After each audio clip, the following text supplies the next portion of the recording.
एकानंद सूरये सच्चित सुख स्वरूपाय स्वामिने तापहारिणे. Good afternoon to one and all. 12 January, as declared by Government of India since long, राष्ट्रीय युवा दिन, त्याच्या उजवणीसाठी आपण इकडे गोळा झालो आहेत.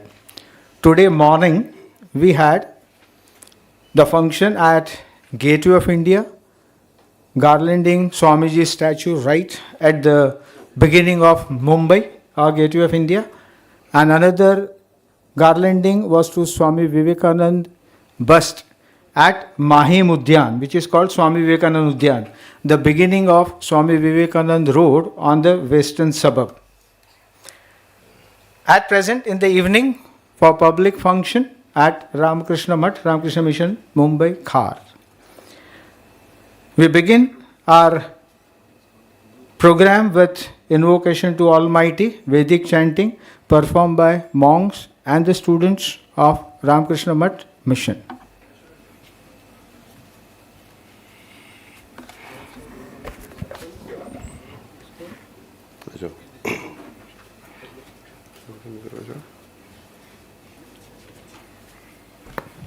बस थोड़ा दूर है. ओम श्री गुरुभ्यो नमः. हरिः ओम. गणानां त्वा गणपतिगुं हवामहे कविं कवीनामुपमश्रवस्तमम् ज्येष्ठराजं ब्रह्मणां ब्रह्मणस्पत आनः शृण्वन्नोतिभिः सीदसादनम्. महागणपतये नमः. प्रणो देवी सरस्वती वाजेभिर्वाजिनीवती धीनामवित्र्यवतु. आनो दिवो बृहतः पर्वतादा सरस्वती यजता गन्तु यज्ञम्. वाग्देव्यै नमः. सहनावतु सहनौ भुनक्तु सह वीर्यङ्करवावहै. तेजस्विनावधीतमस्तु मा विद्विषावहै. ॐ शान्ति शान्ति शान्ति. हरिः ॐ. शन्नो मित्रः शं वरुणः शन्नो भवत्वर्यमा शन्न इन्द्रो बृहस्पतिः शन्नो विष्णुरुक्रमः. नमो ब्रह्मणे नमस्ते वायो त्वमेव प्रत्यक्षं ब्रह्मासि. त्वमेव प्रत्यक्षं ब्रह्म वदिष्यामि. ऋतं वदिष्यामि सत्यं वदिष्यामि. तन्मामवतु तद्वक्तारमवतु. अवतु माम् अवतु वक्तारम्. ॐ शान्ति शान्ति शान्तिः. हरिः ॐ. भद्रं कर्णेभिः शृणुयाम देवाः भद्रं पश्येमाक्षभिर्यजत्राः. स्थिरैरङ्गैः स्तुष्टुवागुंसस्तनूभिः व्यशेम देवहितं यदायुः. स्वस्ति न इन्द्रो वृद्धश्रवाः स्वस्ति नः पूषा विश्ववेदाः. स्वस्ति नस्तार्क्ष्यो अरिष्टनेमिः. स्वस्ति नो बृहस्पतिर्दधातु. ॐ शान्ति शान्ति शान्तिः. हरिः ॐ. तच्छंयोरारुणीमहे गातुं यज्ञाय गातुं यज्ञपतये. दैवी स्वस्तिरस्तु नः. स्वस्तिर्मानुषेभ्यः ऊर्ध्वं जिगातु भेषजं. शन्नो अस्तु द्विपदे शञ्चतुष्पदे. ॐ शान्ति शान्ति शान्तिः. हरिः ॐ. त्र्यम्बकं यजामहे सुगन्धिं पुष्टिवर्धनम्. उर्वारुकमिव बन्धनान् मृत्योर्मुक्षीयमामृतात्. ॐ शान्ति शान्ति शान्तिः. हरिः ॐ सङ्गच्छध्वं संवदध्वं संवो मनांसि जानतां देवा भागै यथा पूर्वे सञ्जानाना उपासते समानो मन्त्रः समितिः समाने समानं मनः सह चित्तमेषाम् समानं मन्त्रमभिमन्त्रये वः समानेन हविषा जुहोमि समानेव आकूतिः समाना हृदयानि वः समानमस्तु वो मनो यथा वस्तु सति ॐ शान्तिः शान्तिः शान्तिः हरिः ॐ पूर्णमदः पूर्णमिदं पूर्णात् पूर्णमुदच्यते पूर्णस्य पूर्णमादाय पूर्णमेवावशिष्यते ॐ शान्तिः शान्तिः शान्तिः हरिः ॐ तत्सत् श्रीरामकृष्णार्पणमस्तु।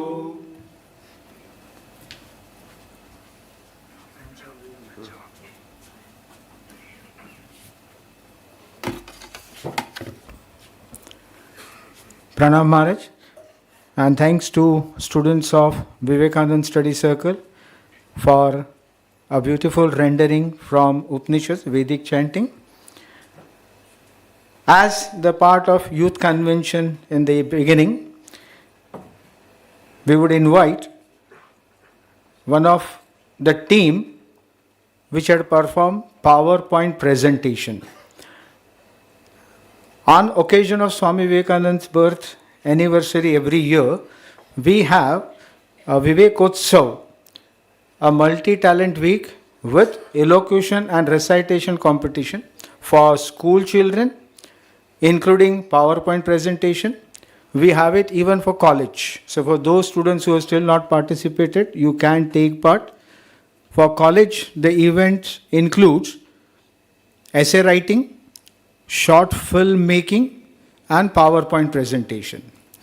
So from the school, the PowerPoint presentation team, the winner team, is here with young students from Vasant Vihar High School, Thane. They will have their presentation. I'll invite them on the stage. Come, beta.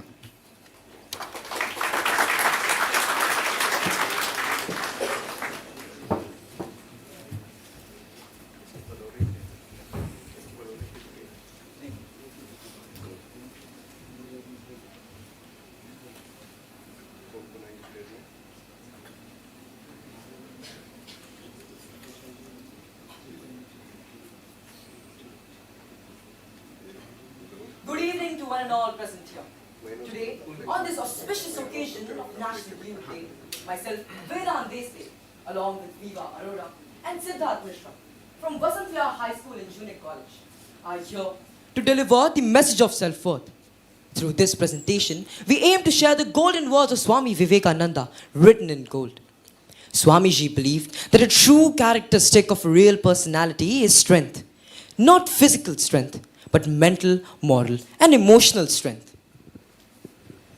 Swami Vivekananda, one of India's greatest spiritual icons, lived from 12 January 1863 to 4 July 1902. His teachings continue to guide the youth even today. When touring America in the 1890s, Swamiji conveyed in his speech that he believes the soul of every human is divine. We are not weak or ordinary. At our core, we are infinite. Each one of us has an inner strength that, if awakened, can overcome fear, doubt, or any obstacle in life. It is this divinity within us that gives us the power to dream, the power to act, and the power to achieve greatness beyond our imagination. He said that the men who have changed the world were not the most richest or the most learned, but rather they were the men of character. This shows that real personality is built upon values, strength and courage, not outward appearance. True greatness comes from honesty. dedication, and courage to stand by one's principles, even when it is difficult. It is this inner strength, guided by noble values, which shapes leaders, innovators, and the heroes of society. Swamiji once said, "Be strong, my son. What we want is muscles of iron and nerves of steel." This strength refers to mental, moral, and spiritual power. A real personality stands up for the truth and faces challenges without fear. Swamiji taught us that a person of strong character always stays strong during tough times. Swamiji believed that God resides in every human being. For him, serving other people was not charity, but for him, it was worship. Swamiji believed that values like honesty, kindness, and hard work are what define a true personality. He taught us that true strength doesn't come from money, power, or appearance, but rather it comes from having a good heart and doing the right thing. He believed that a person of strong character always stays strong during tough times, always acts with kindness, and most importantly, always speaks the truth, even when they're alone. While today's society often measures success with popularity, fame, or social media presence, Swamiji reminds us that true personality actually lies in our character, our confidence, and our belief. That is what defines us. That is who we are. Today, the youth often faces stress, doubt, comparison, and lack faith in oneself. Swamiji's message of selflessness, courage, and dedication does the work of guiding the youth through these tough times towards the path where they truly belong, while remaining grounded and purposeful. The great Swami Vivekananda continues to shape the future of India even today. His message of believing in yourself motivates young minds to dream big and work hard. He truly believed that each one of us carry immense potential within ourselves, and with the right dedication, discipline, and mindset, we can overcome any challenge coming our way. That is an ideal character. He taught us to rise above fear, doubt, and laziness. He taught us to embrace challenges as opportunities and to always believe in our own strength. The youth today doesn't respect those who wait passively, but rather it respects those who work hard and those who work with dedication to turn their dreams into reality. Swamiji's vision was not just for you or me, it was for society as a whole. He taught that by awakening this inner strength, we inspire others, create changes in the world, and contribute effectively to our nation. Our world is filled with uncertainties and hurdles, but his words, they shine as a guiding light, urging every young mind to be fearless, compassionate, and relentless in pursuit of knowledge, character, and truth. आज के युवाओं के लिए स्वामी जी का संदेश केवल प्रेरणा नहीं बल्कि एक चुनौती भी है। चुनौती यह कि हम हमारे भीतर की आग को पहचानें, अपनी कमजोरियों को अपनी ताकत में बदले और अपने चरित्र से दुनिया में रोशनी फैलाएं। Thank you for listening and giving us your precious time. We hope that presentation inspires you to follow Swami Vivekananda's teachings and hope Thank you you. build a special, real personality. Thank you. Thank you, dear students. You have done an extremely wonderful job. I'm sure Swamiji and Swami Vivekananda is bestowing his best blessings on all of you. May Swami Vivekananda bless you with bright future. Now we are going to start our stage program, so-called. For that, we have invited some dignitaries, great people who have been doing great work for the welfare of the society. I request Swami Satyadevananji Maharaj, Secretary Ramakrishna Mission Mumbai, to come over the dais along with the distinguished guests, Shri Sanjay Bhattacharji and Shri Dr. R.D. Kulkarni. Swami Satyadevananji, Secretary Ramakrishna Mission, हमारे वरिष्ठ सन्यासी हैं जो रामकृष्ण मठ and mission के अध्यक्ष महाराज जी हम बोलते हैं, उनको सेक्रेटरी स्वामी जी बोलते हैं. So he is arriving with the distinguished guest Shri Sanjay Bhattacharya ji and R D. Kulkarni. I also request Swami Devakantanand Ji Maharaj, Assistant Secretary, Ramakrishna Mission, to take his seat on the dais. With all this beautiful auditorium setting to celebrate National Youth Day here at Ramakrishna Mission,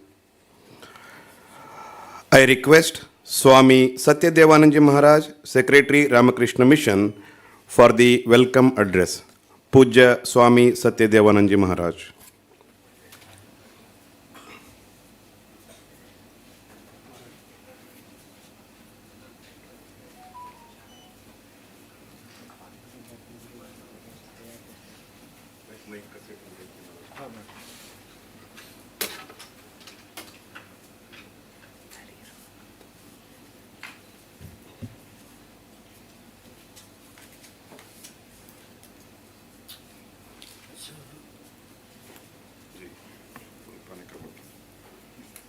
उनको नाम क्या है?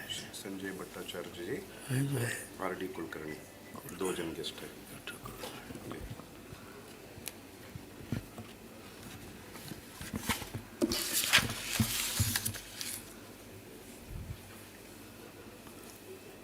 नमस्ते.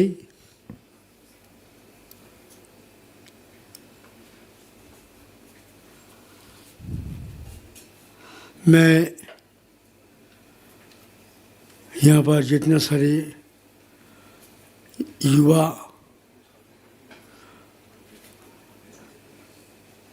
सब male female both जो आके यहाँ पर आप लोग उपस्थित हुए हैं, सबको मैं ये आज का ये जो फंक्शन है या इसमें सबको स्वागत करता हूँ. और हम लोग को जो आज जो गेस्ट जो है इन लोग को भी मैं स्वागत करता हूँ. जैसा कि उनमें से मैं कहूँगा, हम लोग को चीफ गेस्ट है doctor RD. Kulkarni.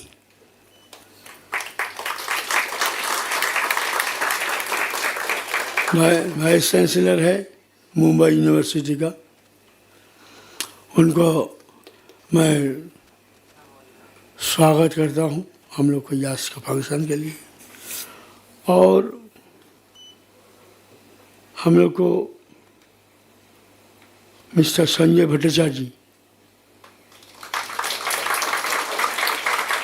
Distinguished guest, उनको भी स्वागत करता हूँ आज को ये फंक्शन के लिए. हम लोग को आज को जो यूथ स्पीकर है सुकृति जायसवाल. सुकृति जायसवाल कहाँ? अच्छा, she has not come here. She will be there only. अच्छा, ठीक है, उनको भी स्वागत करता हूँ सबको आज को ये फंक्शन के लिए. और हम लोग को जितना सारे गेस्ट स्पीकर या जो स्टूडेंट्स जो है, हाँ, जितने स्टूडेंट्स आए हैं मेल फीमेल बोथ, सबको मैं ये स्वागत करता हूँ आज के फंक्शन के लिए. हाँ, तो टीचर्स ऑल्सो दिया. अच्छा, वाह, बहुत बढ़िया. तो आप सबको मैं स्वागत करता हूँ आज को ये फंक्शन के लिए. आप सब आए हैं और अपना अपना जो आपको हम जो आप लोग यहाँ पर आप लोग देने आए हैं, ये हम लोग सोचते हैं कि ये सिर्फ हम लोग को नहीं, ये सिर्फ ये जो डेलीगेट्स जितने सारे आए हैं सिर्फ इनको लिए नहीं, सबके लिए आप लोग आए हैं। और हम लोग सोचते हैं कि अपना जो आप लोग को जो ज्ञान है, जो हम लोग आपसे हम लोग को मिल सकता है, हम लोग अपेक्षा कर रहे हैं वो मिलने के लिए, तो वो आप लोग हम लोग को देंगे, दे के जाएंगे। और मैं कहूँगा जो स्वामी विवेकानंद का जो आज बर्थडे सेलिब्रेशन है, यूथ डे, आज सुबह में भी हुआ है। हम लोग को गेट ऑफ इंडिया में आप लोग जो गए हैं, आप देखे हैं, शायद देख के आए हैं वहाँ पर। तो ये हर साल हम लोग ये मनाते हैं स्वामी विवेकानंद को बर्थडे सेलिब्रेशन मनाने के लिए, इनको सेलिब्रेट करने के लिए। सबको हम जितने सारे यूथ हैं हम लोग बुलाते हैं, और हम लोग चाहते हैं कि आप लोग सिर्फ आके हम लोग को साथ पार्टिसिपेट कीजिए, सिर्फ इतना ही नहीं, हम लोग चाहते हैं कि आप लोग कुछ ये जो नया जो जमाना सामने आ रहा है, जो नया पीढ़ी, आप जितना सारे यंग जो मेल फीमेल बोथ जो लड़का लड़की सब आ रहे हैं, इन लोग को लिए भी आप लोग कुछ दे के जाइए। इन लोग के लिए आप कुछ उपदेश सिर्फ हम क्या नहीं कहेंगे, कोई शिक्षा जो लेके ये लोग आगे बढ़ सके, और आप लोग वहाँ से अपना जो ज्ञान भंडार है उसका आगे बढ़ाइए, सीखिए, कुछ दूसरा का कुछ सिखाइए। ये हम लोग चाहते हैं। हमारा जो समाज है, हमारा जो सोसाइटी में हम लोग निरंतर कुछ ना कुछ सीखने की कोशिश कर रहे हैं। आप जानते हैं हम लोग की सोसाइटी में जो है, हम सिर्फ सीखते ही नहीं, हम तो सीखते ही है, कुछ ना कुछ दूसरा का भी सिखाने की कोशिश करते हैं। तो यही मेरा कहना यही है विशेष करके कि आप लोग जो ये फंक्शन में आते हैं हर साल, आप लोग आके यहाँ से कुछ सीखिए, और आपको जितने सारे भाई बहन हैं इन लोग को भी कुछ सिखाइए। यही मेरा आप लोग से अनुरोध है, प्रार्थना है कि आप लोग हम लोग को जिंदगी को, हम लोग को जीवन को आगे बढ़ाइए। हम लोग आगे बढ़ते रहेंगे, कोशिश करते रहेंगे। ये जिंदगी हम लोग को आगे बढ़ने के लिए है, और वही कोशिश में हम लोग है। आप लोग ये जान के रखिए, जो हम लोग जिंदगी भर वही कोशिश में है कि हम लोग कैसे करके और आगे बढ़ेंगे और आगे बढ़ेंगे। तो वही मैं कहूँगा आप लोग, आपको जितने सारे हमारा भाई बहन सब ये फंक्शन में आया है, कल भी बहुत सारे थे, आज भी है, आया है बहुत सारे, और अगले काल भी आएंगे, बहुत सारे आएंगे, जो आप लोग आके यहाँ पर सिर्फ सीखेंगे नहीं, दूसरे को सिखाएंगे भी। यही हम लोग चाहते हैं, आप लोग सीखेंगे, दूसरे को सिखाएंगे, और हम लोग इसी से अपने को, अपना ज़िंदगी को आगे बढ़ाएंगे, सीखते रहेंगे। हम आप सबको यही प्रार्थना करेंगे कि आप लोग भी कोशिश कीजिए, जितने सारे शिक्षा हम लोग सिर्फ ग्रहण करेंगे, ग्रहण तो करेंगे ही, शिक्षा तो हम लोग को लेना ही है और देना भी है। हम लोग सिर्फ लेंगे ये बात नहीं, हम देंगे भी, शिक्षा देंगे भी हम लोग, यही हम लोग को कोशिश रहेगा। यही सबको मैं कहूँगा, ये कहते हुए मेरे वचन में यहाँ पर समाप्त करता हूँ। आप सब अच्छा रहिए, यही प्रार्थना करता हूँ। Shri Ram Krishna.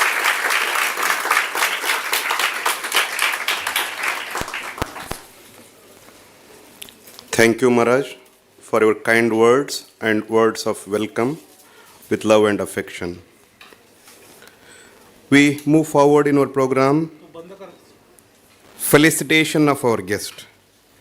We have Dr. R.D. Kulkarni ji, who is the chief guest for today's program, Vice Chancellor, Mumbai University. I request Swami Satyadevanand ji Maharaj to welcome and honor Shri Dr. R.D. Kulkarni, Vice Chancellor, Mumbai University. Welcome.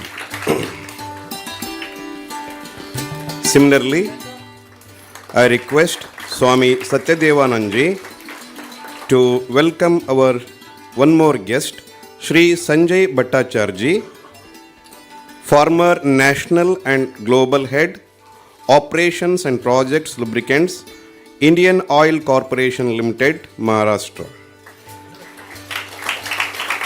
He was also Senior Management Consultant, Corporate Trainer and Certified Yoga Professional. Welcome you for this wonderful program, Shri Sanjay Bhattacharya ji.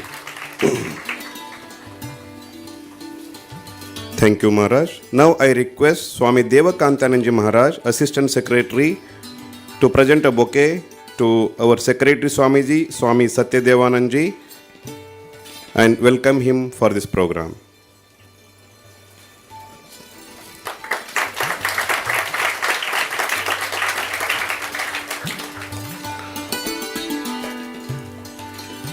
I request Shri Mayur ji to offer a bouquet to Swami Devakantanand ji.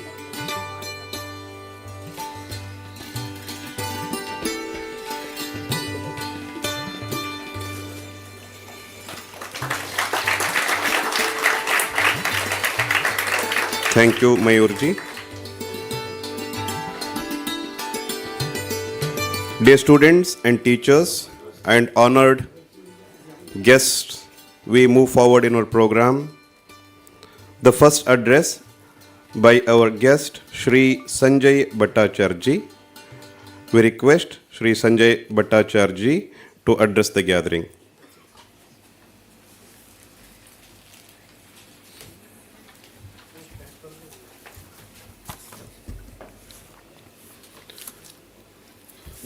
With my sincere pranams to the lotus feet of Thakur Sri Ramakrishna, Paramahansa Maharaj ji, Ma Sharda, Swamiji, and seeking their blessings for all, everybody present here on this auspicious occasion, I commence my session. At the outset, I offer my sincere pranam and warm regards to the revered Swami Satyadevananda ji Maharaj, Devakantanand ji Maharaj, all respected monks present over here. And also I extend my best wishes, regards and greetings to all the school and college students, faculties, principals, devotees and esteemed guests present over here. Digging up a few pearls from the life and teachings of Swami Vivekananda is indeed a difficult task for this session, as because it's an ocean of the pearls and gems which is there in the lives and teachings of Swami Vivekananda. So I had to fall back on one saying of Swamiji, where he said that at least one particular idea, it's better to take up and living on that idea, and that's better than a full library of knowledge if it is unassimilated and not implemented. So in today's session, we'll dwell upon just one idea for the next 20 minutes or so, that is exploring unselfishness, a key aspect of Swami Vivekananda's teaching, and mostly I will try to limit it to in the professional life, that means in the student life and the post-student life, what we are going to do. The very purpose which I personally have taken up this particular key aspect of the idea is that Swamiji wanted many key attributes to be taken up in somebody's life for the human development. That included Shraddha, that included courage, that included strength, which are in the ordinary human life, they go by that, they think that they are doable aspects. The moment we talk about unselfishness to be followed, beyond this beautiful hall, people tend to think that in a mostly fiercely competitive world and mainly dominated by the consumer-driven society, is it really practical? Is it really payable to practice the unselfishness? So through this 20 minutes journey, we are eventually going to reflect upon whether unselfishness can be an integral part of the professional life and quote-unquote success, if you can say so. The session is divided into 4 parts. Firstly, we'll pick up some important some important message regarding the unselfishness. Second is, we'll see that unselfishness is probably at the core of all morality. Third is whether unselfishness is paying and can open the door for accomplishment of the great deeds, but the doubt exists. And the fourth is, we'll see the equilibrium between the unselfishness and the real professional success and the accomplishment. Just to take a step back in the current scenario, beyond this session and beyond this auspicious occasion, while everything is really full of positivity, there are certain darker sides where a lot of light is required. We see in the student life the issues with respect to depression, jealousy, hatred, FOMO, fear of missing out, stress, and at times, not to say the issues of even suicide in some of the very prominent institutes. In the corporate life, we find conflict and differences, psychosomatic illnesses, diseases in early life, integrity issues, frequent intervention of vigilance, commitment and ownership issues, lack of responsiveness. All these are happening despite advancement of technology and skill sets in academics, whether it is AI or machine learning, augmented reality, virtual reality, advancement of functional knowledge and the skill sets, or in the profession, when you, particularly for the students, I can say, when you enter, you will be given a fixed set of KRAs, KPIs, leadership center, psychometric assessment, competency mapping. All these are happening, but still this darker side exists somewhere. Where is the real issue then? Actually, the real issue has been addressed by Swami Vivekananda hundreds of years back. He coined the terms of concept of the man-making education. The ideal of all education, all training should be this man-making. But instead of that, many cases we are always trying to polish up the outside. Now, what is the use of polishing up the outside? There is no inside, right? So the end and aim of all training was to make the man grow, and when he becomes a dynamo of power, and when that man is ready, he can do anything and everything in the life. So while the general education is focused on learning to do, the Swamiji is teaching directors to learning to be, right? Now, coming to the topic, I will mention a few key teachings of unselfishness by Swamiji, which is our own takeaway. The first one is to emphasize that unselfishness is not an option. He says very clearly and very boldly, the society should be molded upon truth, and truth has not to adjust itself to the society. If such a noble truth as unselfishness not to be practiced in society, it is better for man to give up the society and go into the forest. That is the daring man. So Swamiji clearly implies that unselfishness is practicable and must be practiced in the society. This is not an option, just not a philosophy or concept for the lab test. It's rather a blueprint for practicing and implementing in the wider landscape of life. Then I will bring few of his quotes regarding the unselfishness and divinity. He says, he who has more of this unselfishness is more spiritual and nearer to Shiva. And if a man is selfish, even though he has visited all the temples, seen all the places of pilgrimage, and painted himself like a leopard, he is still farther off from the Shiva. Third, unselfishness is God. One may live on a throne in a golden palace and be perfectly unselfish, and then he is in the God. Another may live in a hut and wear rags and have nothing in the world, yet if he is selfish, because he is intensely merged in the world. Regarding the unselfishness and its implication of work, which we are trying to emphasize at the very beginning, he says, it's unswerving love and perfect unselfishness that conquer everything. He also says the degree of unselfishness marks the degree of success everywhere. Our best work is done, our greatest influence is exerted when we are without the thought of self. And lastly, in this regard, I will say another statement. Truth, purity, and unselfishness, where these are present, there is no power below or above the sun to crush the possessor thereof. Equipped with this, one individual is able to face the whole universe in option. It's in Complete Works, Volume 4, page number 279. These are all like axioms. We have mathematical axioms based on which solve the problem. So these are the axioms we consider on which there is no controversy. It's a matter of how we can imbibe and what we can do with this. The next agenda on this topic, as I said, is unselfishness, one of the core aspects of the morality or not. So here also, there are two quotes by Swamiji. One is, all ethics, all human action, and all human thought hang upon this one idea of unselfishness. The whole idea of human life can be put into that one word, unselfishness. And the second, it is the groundwork of all morality, all unselfishness, which means getting rid of the idea that men are the same as their little body. Now, going beyond Swamiji's quotes, some of the examples which we have acquired from different scriptures, I'll just going to share with you. Purpose of the Ashtanga Yoga, many of you might have heard, particularly for the students I'm taking Patanjali Ashtanga Yoga. So the purpose of the Ashtanga Yoga, it is said as threefold. One is the Ashuddhi Kshaya, which destroys the impurities at all level. Manashuddhi and the Deha Shuddhi. Then next step is Jnana Deepika, illumination of the knowledge. Svatva comes up and rises. And third is the Viveka Jyoti, knowledge of the Nitya Anitya Purusha Prakriti. Now out of this Ashtanga Yoga, one of the key aspects, Bahiranga Yogas, where there is 5 parts. The first thing is Yama, which is like universal moral commandments to be practiced 24/7.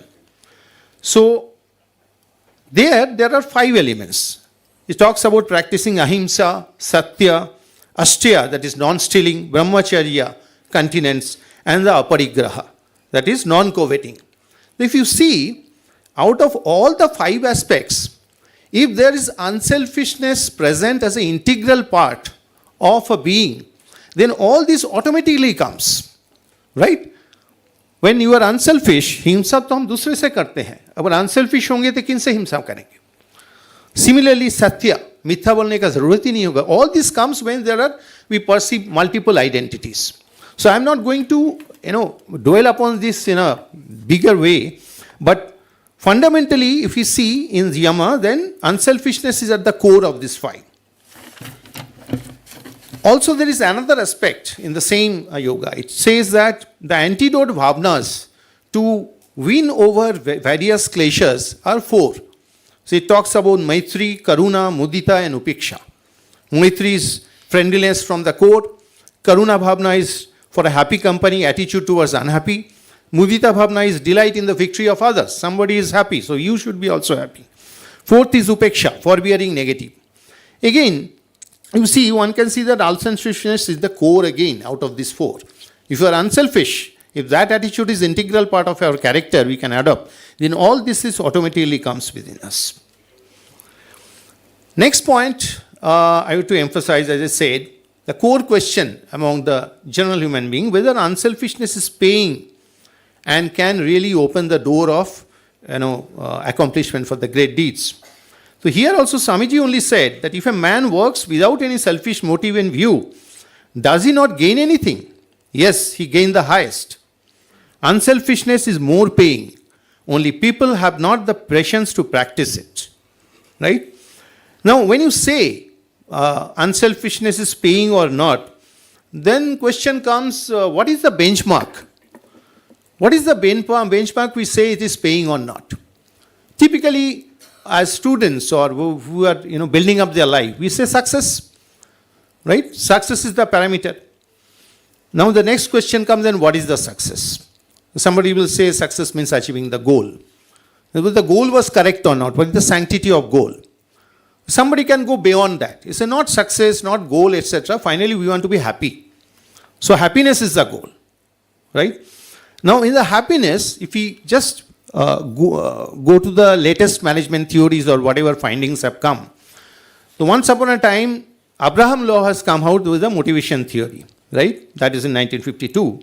The latest, Martin Seligman, he has come up with a Parma-Seligman model of happiness.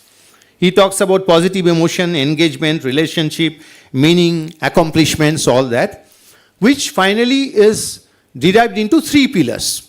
He said pleasure, engagement, and meaningfulness. These are the 3 functions of happiness. So typically, once we get a pleasure element, we become happy. Okay? Whatever. It may be when you come to attend this session, you have a good lunch, so instant gives a good happiness, right? Or you buy a car, it gives a happiness. There are so many things. But more than that, the problem with this kind of issue is, you can get happiness, but it's not long lasting. It again falls down. E is engagement, where, sustenance of the happiness is much more. And when you get some meaningful work, meaningful purpose, is much even more. The purpose of saying is that when at the base there is unselfishness, that automatically you see, if you plot a graph of unselfishness in the x-axis and happiness in the y-axis. See, in case of pleasure, when there is an unselfishness, happiness comes and happiness falls. It's like a sinusoidal curve. But when there is some work where you are engaged, and in that there is unselfishness in the root, that doesn't fall immediately. That stays for a relatively better period of time until and unless you get disengaged. And if you can catch hold of this meaningfulness and the purposefulness, then of course, and unselfishness at the bottom, at the root, then happiness stays forever. Right? So, whether it's even from that ancient wisdom and Swamiji's principles, this lies at the core of the modern management theory. That's what I actually wanted to convey. Right? So, as somebody already said before me, that every human being is potentially divine. That is one of the core teaching of the Swamiji. So, inside each one of us, as there's infinite possibilities that lies. By becoming conscious of these infinite possibilities, we become free. Free, I'm not saying about the cosmic sense right now. What I'm saying is free what we seek to be. Free to become more than we have ever imagined to be. And unselfishness facilitates this freedom and exploring our potential divinity and infinite possibilities. Now, to talk about some practical examples or some illustrations from our recent past, which may be interesting for the students, I will use a few anecdotes. Most of you know about Chanakya, who was a mentor to Chandragupta Maurya. There was one little incident which I've read about is Chanakya, when he's doing his particular work, in the official work in the daytime, etc., he was using a good illuminated lamp. And in the night time, some of his students came and he said he was doing some writing in his own work. He's saying a very small lamp he was using. And the students was perplexed and he said, sir, why there's a difference of illumination level? In the night you need actually more light. And then why are you using this small illuminated lamp in the scene? So he said that when I'm using this particular bigger lamp, I'm doing the administrative works, the office work. So I am using this. But in the night when I'm doing my personal work, I am using this particular lamp. It's not my personal use. So I don't want to use the Raja's, asset or whatever it is for this. APJ Abdul Kalam, you know already. I will interest and then Acharya Prafulla Chandra Ray, who was a scientist and a great entrepreneur in Bengal. In the main product was aquaticotis by him. He once upon a time scolded one of the student. He asked for getting 4 bananas and he got 2 bananas. 2 bananas and he got some 4 or dozen of bananas. So only for buying 3-4 bananas more or a couple of bananas more, he got a good scolding of his lifetime. And he was a bit unhappy. But in the evening when some people came for giving a check to another needy person, so he didn't mind to give thousands or lakhs of rupees check. And he said, sir, in the morning for buying 4 bananas extra, you have scolded me like this, and even you don't mind paying lakhs of rupees check for giving to some needy persons, right? So he's beyond self at that particular moment of time. You know the case of Dasarath Majhi, I think. Dasarath Majhi case, a lot of people are nodding their head. So his wife died and because of the lack of treatment at the right time. And then at that point of time, he decided that he will dig the tunnel within that mountain to reach on the other side where the medical facility is there. With the limited resources in his hand against the conquest of anybody. 22 years he has struggled with his conviction and determination in his mind. And not for his own benefit, of course, but for the benefit of the society, because nobody else is suffering because of that. You see the industrialist field, John Rockefeller, who was actually influenced by Swamiji. You see Jamshedji Tata, you see Sister Nivedita's life, you all know. So all these people, they have gone beyond the. Sister Nivedita is for that reason. I'm not talking about her at this moment of time. As for the industrialist concern, in the past area, I've seen John Rockefeller, we have seen Jamshedji Tata, and even in the current things also, generation also, Bill Gates, everybody, beyond their role of the industrialization or the business transactions, at certain point of times actually they have realized that there is much to do beyond the self, and they have set up their own foundation to serve the society. And lastly, I will say another very intriguing story, this which I have personally studied, and it came in the newspaper some 10 years back, that one lady named Sunita Hazra, with a locality, they went for Everest, conquering the Everest. And she were isolated from the team, and just probably 100 to 200 meters below the Everest peak, she has lost consciousness and she was about to die. And nobody even from her team could actually spare the oxygen cylinder or something like it to actually help her to bring her back to the base camp. And before, when she gained consciousness in a Nepal hospital, she just said that, where is that angel? That's where again lost the consciousness. To cut the story short, and tell you the summary.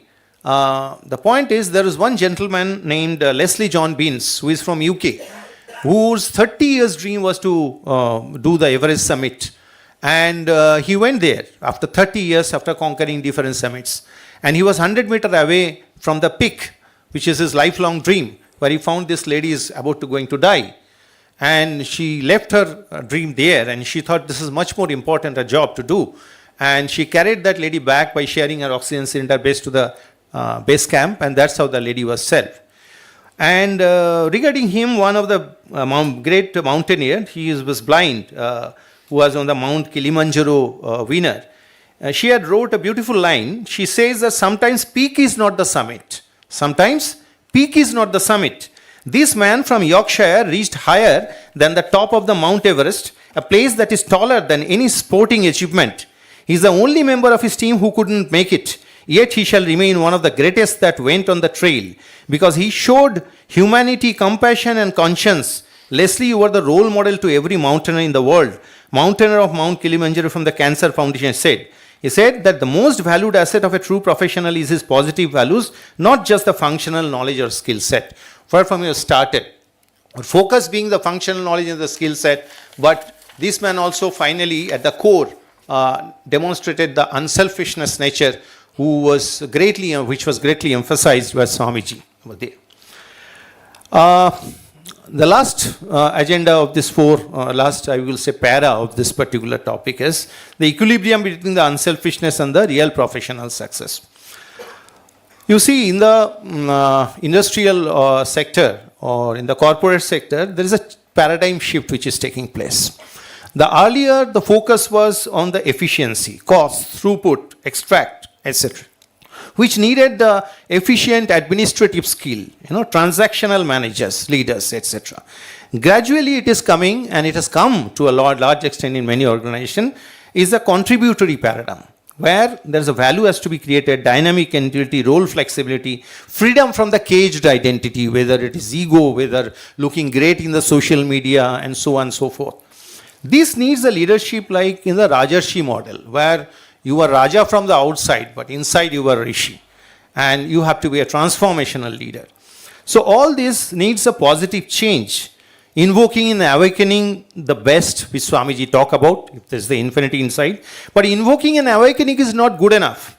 You have to unleash that in our power, in the work front, and bring that integrated personality.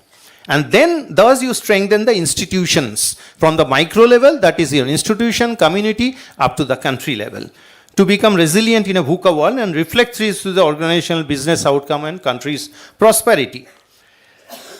All this happens only with the unselfishness integrated and nurtured in our personalities. Swamiji has given few litmus tests. He said that whatever unites us is truth, whatever divides is falsehood. What brings weakness is false, and what brings strength is truth. So we will see ourselves that selfishness divides, selfishness weakens. It cannot be truth, right? So need to work, he also talked about need to work on the everyday greatness. He said that one fine day doing some great work, becoming unselfishness, anybody can do. His word say any fool can do. But doing little greatness and living that by that principle every day is more important. So what are the qualitative changes? If we summarize this, what is the qualitative aspect of the transformation which we can aspire for through this self-insistence attitude? One is the improving the quality of thinking of people, collectives and the institutions. We can see the improving the quality of the responsiveness, improving the quality of engagements and the interactions, and improving the quality of contributions that people make or outcome they thrive for. And we have already talked about that, unselfishness finally result into the real happiness, freedom from the caged identity, true success. And we said that finally it transforms from the transactional leadership to the transformational leadership. Now the final point comes, all this said and done, can we develop this unselfishness attitude? Is it something only inborn? It cannot be practiced and it cannot be developed? Now here there is a disclaimer. I would say a few words which I have learned from the evolved personalities, monks here, and whatever I have listened from them and I have learned from them, and whatever I read, I will just share. I'll apologize to Swamijis if I say something wrong on this. So one is, whatever we have discussed here, whatever we are going to listen here from Swamijis and some of the other people, and over next few days, this week, and whenever you get the opportunity. One thing is you listen to them. That is one part of what you call it Shravana. But after Shravana, there are two steps, Manana and Nididhasana. Essentially, you have to contemplate on this very deeply to see whether how much it is imbibed. And you have to get that willingness. We have to all, you means, including myself. And there are 4 pillars which helps. And again, which I have learned from here only. There are 4 sanghas, very important. Shastra Sangha. So you have to do the necessary adhyans, scriptures. Sadhu Sangha. So meeting up the monks, meeting up the real illumined and evolved mind souls so that you can learn. You can stay with us. Tirtha Sangha, visiting the places where you get that positive vibes. And Atma Sangha, finally giving yourself time to settle all these things to yourself. From the scientific angle, I will say one thing which will settle with you better. many of you are the students of the science. You have listened the term of escape velocity, right? Escape velocity is that velocity which can actually take one object out of the gravitational field of the earth. And the equation of this is escape velocity is equal to root over 2gm by r square, where g is the gravitational constant, m is the mass of this earth, and r is the radius. So I was just thinking yesterday, if we make a similar anecdote, where g is the gravitational constant, is the latent, latent pools which we all are probably born with because of our sanskara. Means there are always something which pulls us back, doesn't allow us to go to a illumined circuit. M is the volume of all the negativities which pull up. The more is the positivity, escape velocity required is more. And r is the distance between the center of the earth and where you are placed. So if you are better placed already by evolving yourself, you need lesser pull to get into this. So whatever it is, my example may be a bit wrong here and there, but the very core purpose which I am saying, that all of need to get that escape velocity, and whatever is needed to be done to get that escape velocity, Swamiji first of all gave the initial big pull, we have to stay with this, right? And the spark, having the spark already there, it is our own duty, we have to own that lightening with this light and spark, basically enlighten the candle, and to see that candle is there and we can enlighten other candles around us. That is our job, and that is what we can contribute for our own growth and for the nation building. That's the power of unselfishness at the core of our character and in our personal and the professional life. With this, I draw this finishing line of this session here. Prayers to Thakur, Ma and Swamiji that they kindly bless all of us to stay continuously inspired and motivated to remove the impurities in our mind and imbibe their teachings in this very life itself. Jai Thakur, Jai Ma, Jai Swamiji.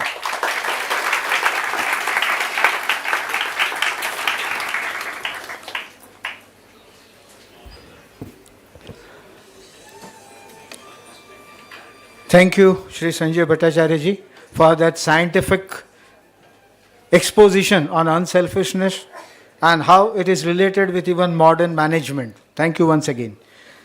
I'll request Revered Swami Satyadevanand Maharaj to felicitate our team of PowerPoint presentation, Vasant Vihar School and Junior College. Students, please come on the stage, Peter, please.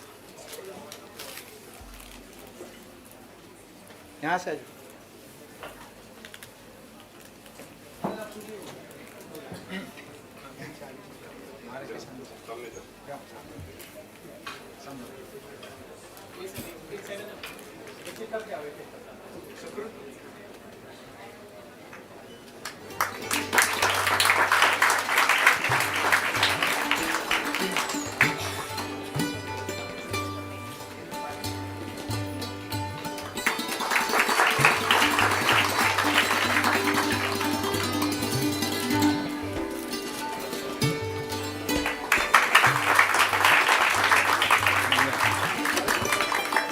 Yeah. Thank you, the team from Vasant Vihar.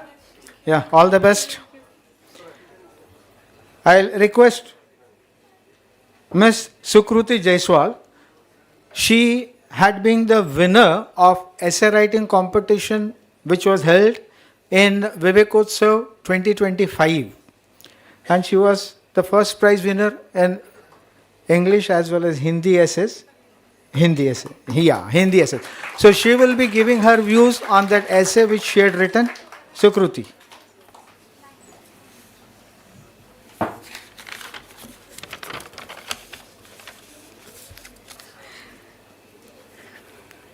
सभा में उपस्थित सभी आदरणीयों को और प्रिय छात्र साथियों, उपस्थित मुख्य अतिथिगण, शिक्षक, आप सभी को मेरा नमस्कार। सबसे पहले मैं इस संस्था को धन्यवाद करना चाहती हूँ जिसने मुझे अवसर प्रदान किया है कि मैं विवेकानंद के दर्शन में आध्यात्मिक मानवतावाद पर अपने विचार और थोड़ी सी समझ को आपके साथ साझा कर सकूँ। वैसे तो हम सभी का विवेकानंद से परिचय प्राथमिक कक्षाओं में ही हो जाता है, परंतु पिछले वर्ष जब मैं इस निबंध की तैयारी कर रही थी और थोड़ा बहुत पढ़ रही थी, तो मैंने मानवतावाद की फ़िलॉसफ़ी को पढ़ा, फिर थोड़ा बहुत विवेकानंद जी के बारे में और पढ़ा, और उससे जो मैंने समझा उसको आपके साथ साझा करती हूँ। और हम सभी विद्यार्थी हैं, तो तर्क के साथ हमारा संबंध तो रहेगा ही, और किसी भी बात को अपनाना बिना तर्क के तो हमारे लिए नामुमकिन रहता है। तो मैं अपनी ओर से पूरी कोशिश करूँगी कि मैं तार्किकता से अपनी बात को आपके समक्ष रखूँ। और सबसे अच्छी बात तो ये मेरे लिए उस निबंध का ये रहा कि जब भी मैं अपने साथियों के बीच में अध्यात्म के विषय में बात करती थी, तो मेरे पास समझ तो थी, पर उस विचार को अभिव्यक्त करने के लिए अच्छे शब्द नहीं थे कि मैं उस अध्यात्म को कैसे आपके सामने या किसी व्यक्ति के सामने बोलूं कि मैं क्या समझती हूँ, और समझ को अच्छी दिशा इस शब्द ने, जिसे हम आध्यात्मिक मानवतावाद कहते हैं, ने दिया है। सामान्य रूप से इसका अर्थ मानव सेवा को केवल एक सामाजिक कर्तव्य के रूप में नहीं, बल्कि आध्यात्मिक साधना के रूप में समझना है। चलिए थोड़ी तार्किकता से समझते हैं। विवेकानंद का मानना था कि मानवता को समझने की जो शुरुआत है वो बाहरी दुनिया से नहीं होती है, हमारे अंदर से होती है। उसके साथ ही उन्होंने इस बात पर जोर दिया है, जीव ही शिव है।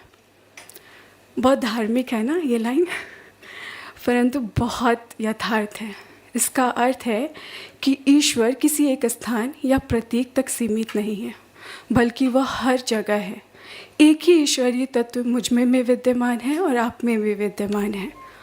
और जब हम इस तत्व को पहली बार खोज पाते हैं अपने अंदर, तो सबसे पहला परिवर्तन जो हमारे अंदर होता है वो यह कि हमारे मन में जो समानता की भावना जागृत होने लगती है कि हम सब इक्वल हैं, चाहे वो नॉन लिविंग थिंग्स हो या लिविंग थिंग्स हो। सो पहला जो मानवतावाद की फ़िलॉसफ़ी हम तक पहुंचती है कि सब बराबर हैं।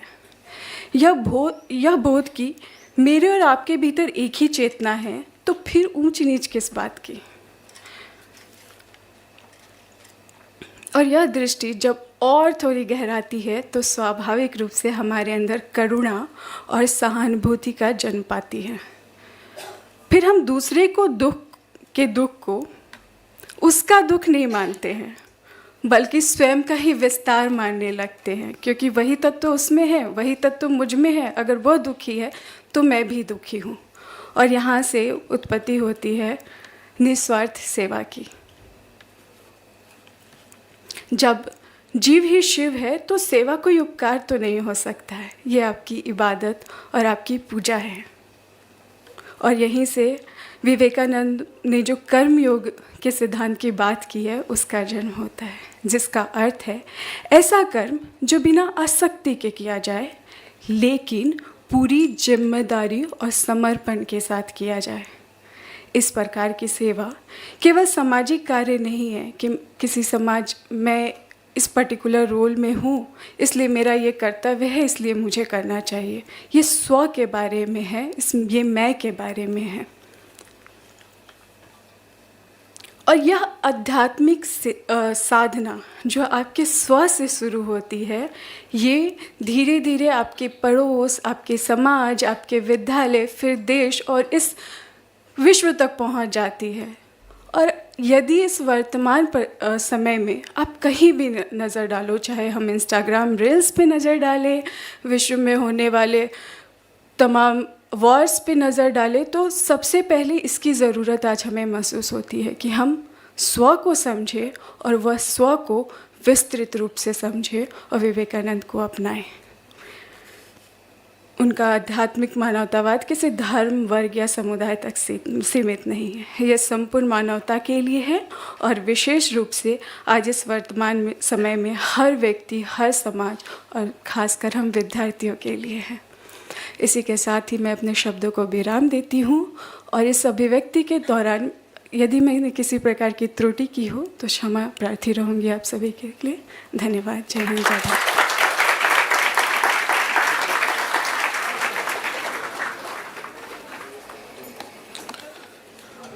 Now I request Swami Satyadevanand Ji Maharaj to felicitate our young speaker, Sukriti Jaswal. Swami Vivekananda says, if a man with an ideal makes 1,000 mistakes, I am sure that the man without an ideal makes 50,000 mistakes. We truly appreciate a thought-provoking talk by this young speaker. देखिए, तत्वज्ञान, philosophy, इसको समझना और उसको आधारित अपना वक्तव्य रखना, इट्स नॉट दैट ईजी. इसीलिए हमको ए स्वामी विवेकानंद के कोटेशन को याद करना है.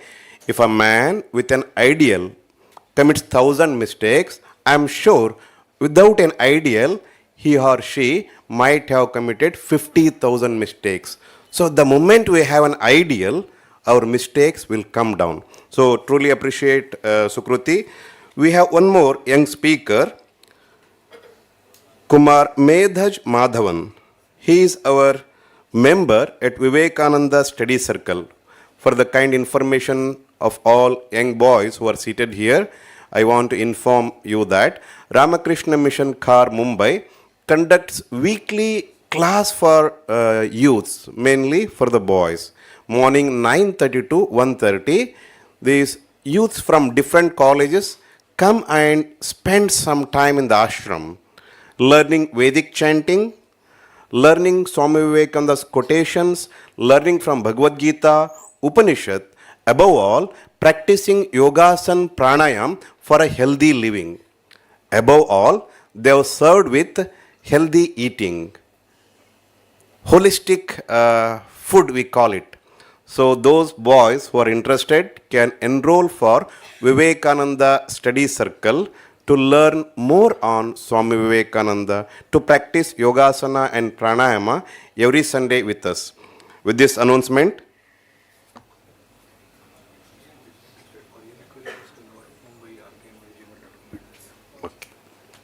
one more announcement. If anybody have any query regarding any of the activities that are conducted for youths here, you can write an email to mumbairkm@gmail.com. mumbairkm@gmail.com. With these few announcements, let us invite our youth speaker, Shri Medhaj Madhavan.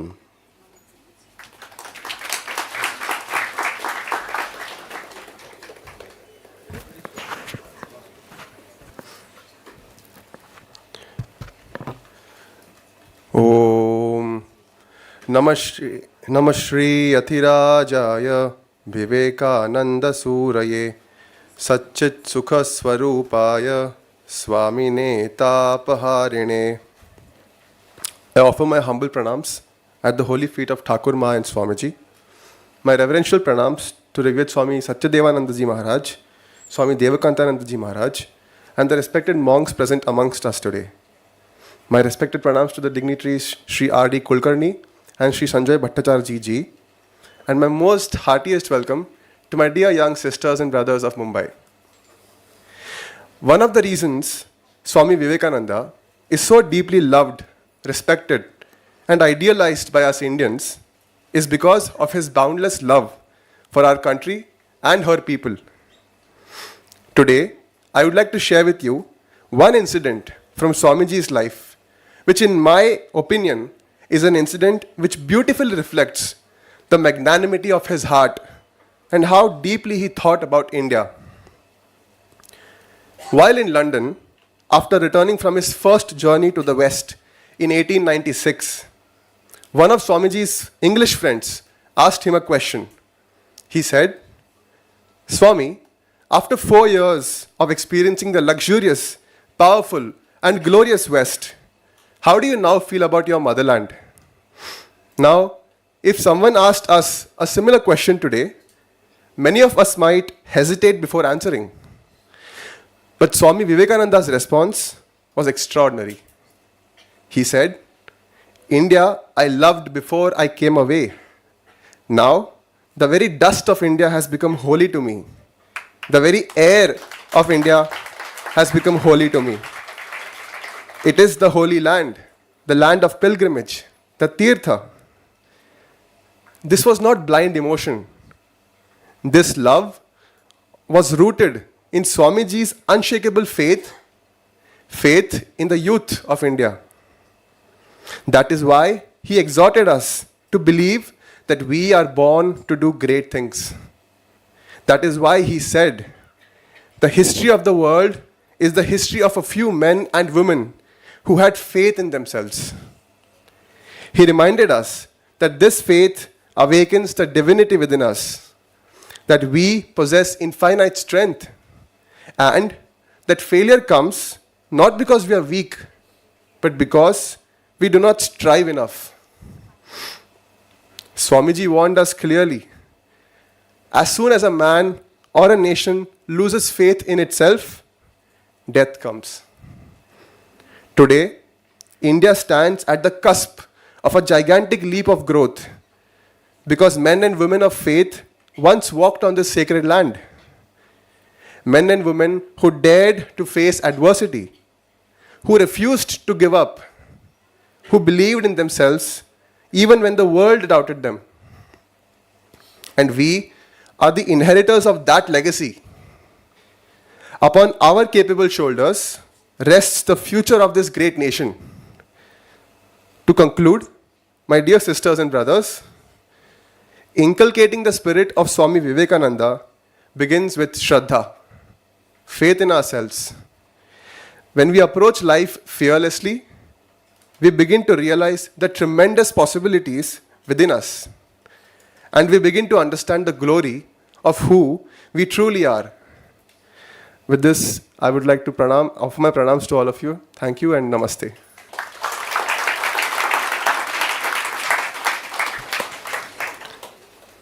Thank you, Medhaj, for that wonderful rendition. I request Swami Satyadevananji Maharaj to bless Medhaj Madhavan, member of our Vivekananda Study Circle.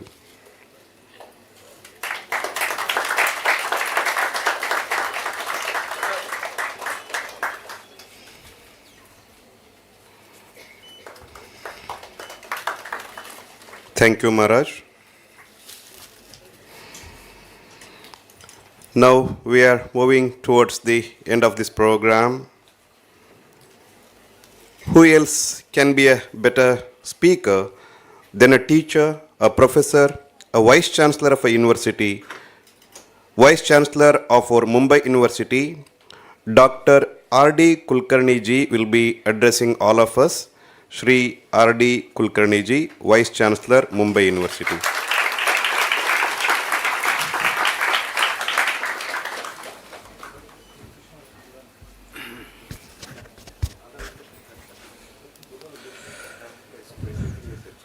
Chairperson of this function, Secretary of Ramakrishna Mission, Swami Satyadevananda ji, Swami Devkantananda ji, the distinguished speaker, Sanjay Bhattacharya ji, the youth speaker who just spoke prior to me, Jaiswal and Madhavan ji, all my dear respectfully the monks, whom I just would like to pay my respect.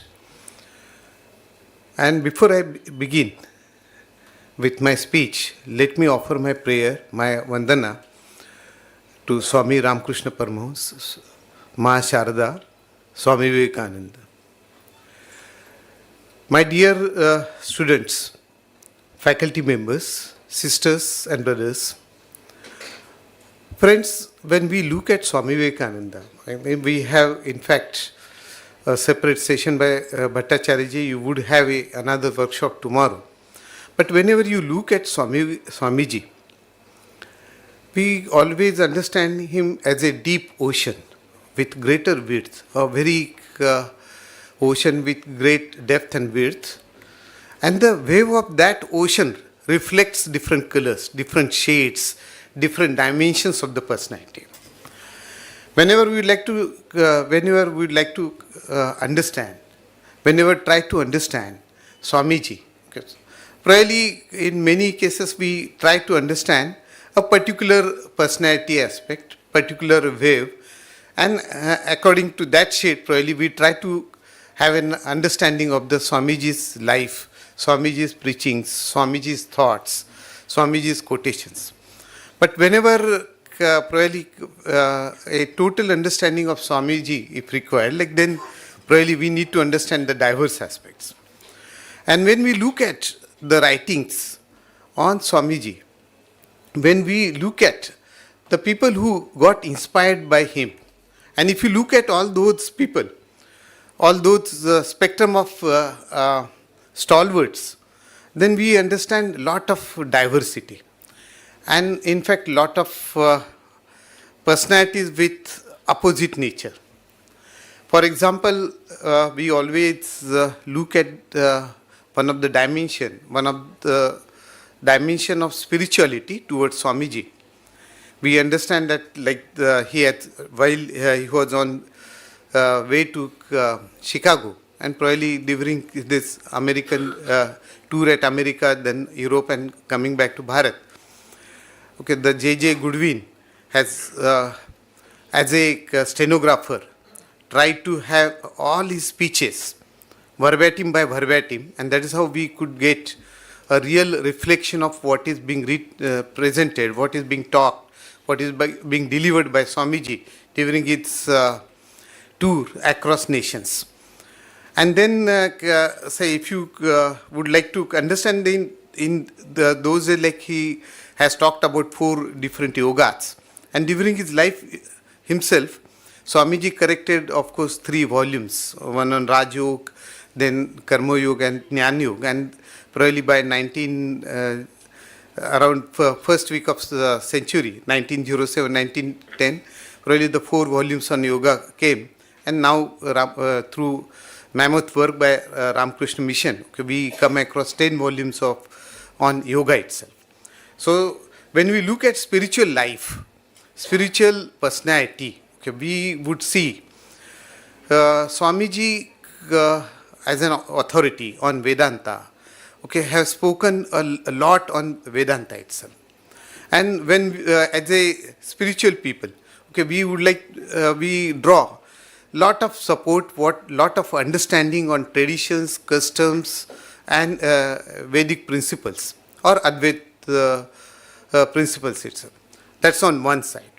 When we look at the inspiration, we do find that the inspiration has been drawn by even socialists also. It's not so spiritualist versus socialist. Okay, we do always say that these are opposite dimensions. But when we look at a lot of socialists, we do find that they have drawn inspiration from him through his compassion, through his humanitarian service, through his principle of natural justice. And of course, we do understand that before moving to America in 1893, in 1891, he traveled all across India, north as well as south, east as well as west, and tried to understand the real Bharat, real India. And then probably through that understanding, he presented a lot of humanitarian services also. So socialists also draw a lot of inspiration from his preachings, thoughts on justice, on compassion, on like humanitarian services also. On the other hand, we like just Sanjay ji has talked about Jamshid ji drawing in inspiration from Swami Vivekananda. While Swami Vivekananda was traveling to Japan, okay, he was accompanied with Jamshid ji, and then the two have a dialogue, and probably Jamshid ji drew an inspiration. And what we had, like modern pillars of science, okay, Indian Institute of Science, Bangalore, got established entirely through a guidance given by Swamiji to Jamshedji Tata. And that is how we come across the scientific developments. So that's again the third dimension. If you look at a complete, like on one side we have a spirituality, on the other side we like to say we look at scientific and technological developments. And if you look at particularly the era of 1920s to 1940s, okay, today, In fact, say, as an university, I would say we are well supported with the strongest technologies, very good laboratory infrastructure. But in 1920s and 1940s, during that period, we would find the scientists who were working in that era, okay, did not have enough funds. Britishers never wanted them to provide funds because Britishers wanted to maintain their upper handness always in all walks of life, and they never provided the right funds. But like establishment of Indian Institute of Science, where C.V. Raman was say working, or Meghnad Saha, Jagdish Chandra Basu, okay, the 1920s and 1940s is considered to be the golden era of science in India, because in spite of fund shortage, in spite of lack of availability of infrastructure, in spite of lack of availability of all supporting systems, okay, all these scientists were great. And we know that C.V. Raman got a Nobel Award for its discovery of Raman effect. So even today, okay, with all supporting systems, with we did not have enough, like we did not have a Nobel laureate even today. Of course, there are Indians who got Nobel laureate, but so when they migrated in other countries. So that era, completely inspired by Swamiji, led to a lot of scientific development, and we would have the golden era of science. So that's a completely different aspect. Then when we look at, because that was a era of freedom struggle, and Swamiji's brother himself was a revolutionary, and he has written biography of Swamiji also, and he presented Swamiji as a patriotic saint. On the other hand, if you look at, Lokmanya Tilak, for example, Lokmanya Tilak, Swatantriya Savarkar, revered him and drew a lot of inspiration for nationalist movement, okay, through a inspiration by Swami Vivekananda. So on one side we have a nationalistic angle. On the other hand, look at the Nobel laureate, the French Nobel laureate, he himself has written a biography of Swami Vivekananda, like Life of Swami Vivekananda and the Universal Gospel, a completely other angle where Swamiji is being presented as a internationalist, as someone who presents universal brotherhood. So again, two different dimensions. Okay, so we would find lot of different personalities in the life of Swamiji. So that's how we call him as a deep ocean with multiple waves with the different shades. Now even today, so if you now, probably it's always being said that youth today, okay, is a different thing. We call it Generation G, Gen Z, so, and we have seen what this Gen Z is doing across Nepal or Bangladesh or whatever, or somewhere positive aspects, of course.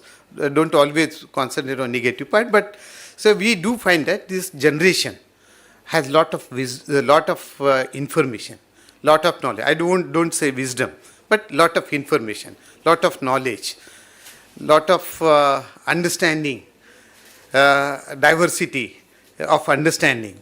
Okay, they read a lot because at touch of button everything is available to them. Okay, so they would get presentations from their professors at university. They would get presentations even from any topmost university world across because of the online mode of teaching learning. So this generation is very fortunate in a sense that they are in fact born in an era of a technological revolution. So when they take up first year engineering and when they start learning computer engineering, they start chemical engineering. By the time their graduation is completed, the technology has quite changed a lot and they need to take up again a newer learning. So a lifelong learning is probably trained with this particular generation. But when we look at this generation, so even today we do find that the quotations, the thoughts, the preachings of Swami Vivekananda, okay, so everywhere we do find, whether you go to hospital, whether you go to college, whether you go to university, everywhere you will find quotations by Swami Vivekananda, quotations on education, quotations on spiritual part, like quotations on yoga, like everywhere. Okay, you would come across a lot of quotations again reflecting different spectrum of life, different dimensions of life. So we would see that a technocrat working in an IT industry like Swami Vivekananda, maybe with one aspect. Then when we look at rural part, okay, there also they like Swami Vivekananda, maybe from a different angle, maybe from a different dimension, but the thing is common, Swami Vivekananda. And then even after 150 years, okay, we do find that the most important quotations, most important words of wisdom, okay, which finds being printed and being put on wall, okay, it is from Swamiji and Swami Vivekananda only. So such a different dimensions, okay, it's definitely very important to understand. Swamiji, of course, there are books being written, several, and still today. So we don't find a formal syllabus being included in curriculum, but right from childhood to adult, okay, everyone studies Swami Vivekananda in one way or another. Friends, I would just, whatever with a limited time, okay, which is given to me, I will just reflect on one part and probably stop. As I said, like Swamiji led to, say his guidance to Jamshedji led to an establishment of Indian Institute of Science. Probably we always say like the modern Bharat, the modern India, okay, the entire concept of modern India, the way we are developing ourselves. Okay, the Swamiji's thoughts, Swamiji's philosophy is giving a foundation to modern Bharata. And probably over a continuous work by different scientists or researchers, okay, we do find that now we are probably on the verge of becoming a world leader. Okay, we are at the doorstep of becoming world leader. And we are talking about 2047 something of a Vikasit Bharata. But then, looking at the other side of the coin, okay, where we stand today, and that is where probably I drew probably the attention of my youth friend, because you are the one who are going to become a senior, whatever maybe profession that you are choosing, a senior professionals in 2047. You are the one who would be leading India in that era. And so probably so if you draw your career, if you develop your career in a right way and work for a modern Bharata, then probably we would be able to achieve the dream of Vikasit Bharata. So looking at the technology development, okay, so we are always talking about artificial intelligence as one of the most glamorous word, okay. Everyone uses AI without understanding artificial intelligence. Or like a machine learning, natural language processing, large language model, okay, everyone uses this word, regenerative, agentic AI, okay. But where do we stand as far as an AI model is concerned today? Okay, today in terms of startups, okay, definitely we are third largest in terms of startups. Like we have currently 1,57,000 startups. In 2016, it was just 416. So it's a huge jump from 416 to 1,57,000. So when we look at unicorn, we are almost touching to the figure of 116 unicorns. So a good growth story for the youth. But then when I'm looking at this 1,57,000 startups, how many of them are really connected to deep technologies? Do we have our own AI model? Okay, no. Like China has recently launched their AI model and they provided, in fact, a real torch to US, because the Chinese AI model is quite cheaper and technologically superior to than the one being developed by different US organizations like OpenAI startup, for example. So do we have the AI model, our own AI model today? No, we don't have. So who are going to develop? It is you, the youth, who are supposed to come forward. Drones, for example, one of the important technology, Operation Sindoor, okay, has reflected the importance of the drone technology. Where do we stand as far as this drone technology is concerned? So the standing of any country in terms of a technology development is reflected in terms of the work carried by the industries and scientific investigators. And over the period of like say 2020 to 2024, okay, so if you look at all that documented evidences, then we do find that in terms of drone technologies, we stand at 5th position all across the world. Okay, we are now the 4th largest economy, but as far as drone technology is concerned, we are 5th. There are 64 critical emerging technologies which we are talking about today, which are going to make a lot of change, lot of developments in the near future. And probably, if you talk about all these 64 technologies, who are leading, if you look at countries by countries, then out of 64, in 57 technologies, China is leading. And in 7 technologies, US is leading. Nowhere India itself. So, we can take a sense of satisfaction. Okay, a sort of a sense of satisfaction that at least out of 64 technologies, under 45 technologies, with 45, we stand in top 5. So probably that's a sense of satisfaction. But for a country like, okay, a huge country with a great wisdom, okay, we need to stand at the top. And probably my appeal to all of you, okay, draw an inspiration from Swamiji. Okay, we need to be a scientific superpower. We are required to be very good in scientific development. We are not supposed to be follower. Probably in most of the cases, when we look at our own development, okay, if you look at all the distribution of 1,57,000 startups, hardly 10,000 startups are connected to deep tech startups. And probably like only 10,000 like would be considered to be an original ideas. Most of the ideas which the rest of the startups are taking up are most of the are the follower ideas, not an original ideas. So we probably take up more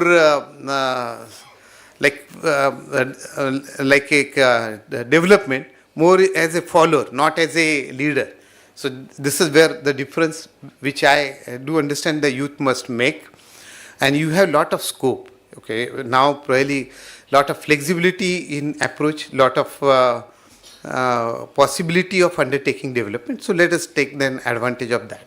In the end, I do appreciate the work by Ramakrishna Mission. Okay, because the entire life sketch of Swamiji, okay, the entire volumes of work on Swamiji, okay, was made possible by continuous work by Ramakrishna Mission. Okay, it's not just in terms of a publication, but like a lot of humanitarian services which are being taken up by Ramakrishna Mission all across India. Okay, is like an example itself. Okay, this particular center itself is 100-year-old, functioning over 100 years. So that itself is a great task. And I must appreciate the Ramakrishna Mission. And we must take up the examples of the Ramakrishna Mission in our own life and lead life by an example. That's how I just would like to present message before you. Thanks to all of you.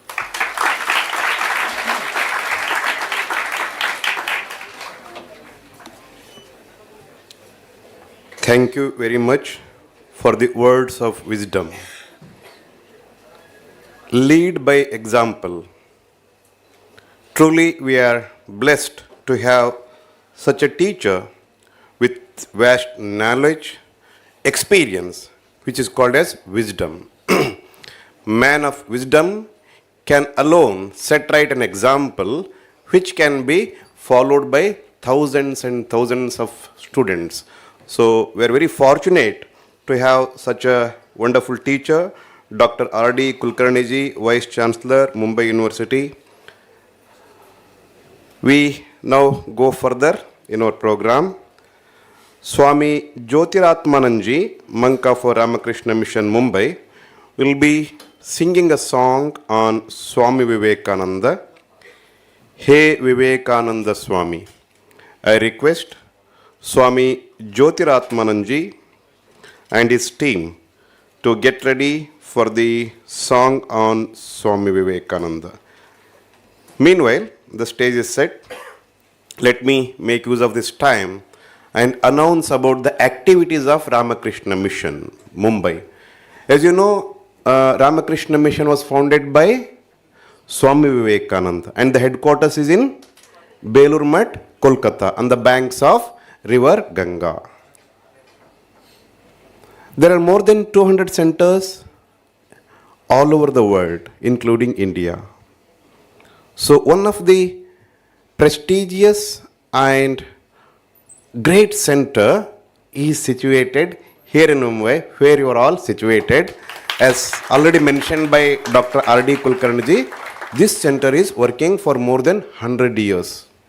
अभी थोड़ा सोचो, स्वामी विवेकानंद जी, उनके गुरु भाई, उनके शिष्य, उनके शिष्य, उनके शिष्य हमारे साथ हमको मार्गदर्शन करने के लिए हैं. So we are very blessed to be here, and this Ramakrishna Mission Mumbai is serving the society through various activities. The main activity is the spiritual teachings. The message of Swami Vivekananda, the message from our Upanishads, the message from Bhagavad Gita, message from Indian culture and heritage. So that's being spread constantly, especially in the youths, in the students. Ramakrishna Mission conducts various programs for students, high school, college, and also professionals. Recently, we conducted program for teachers. Various teachers from various colleges were here. 100 teachers spent half day with us.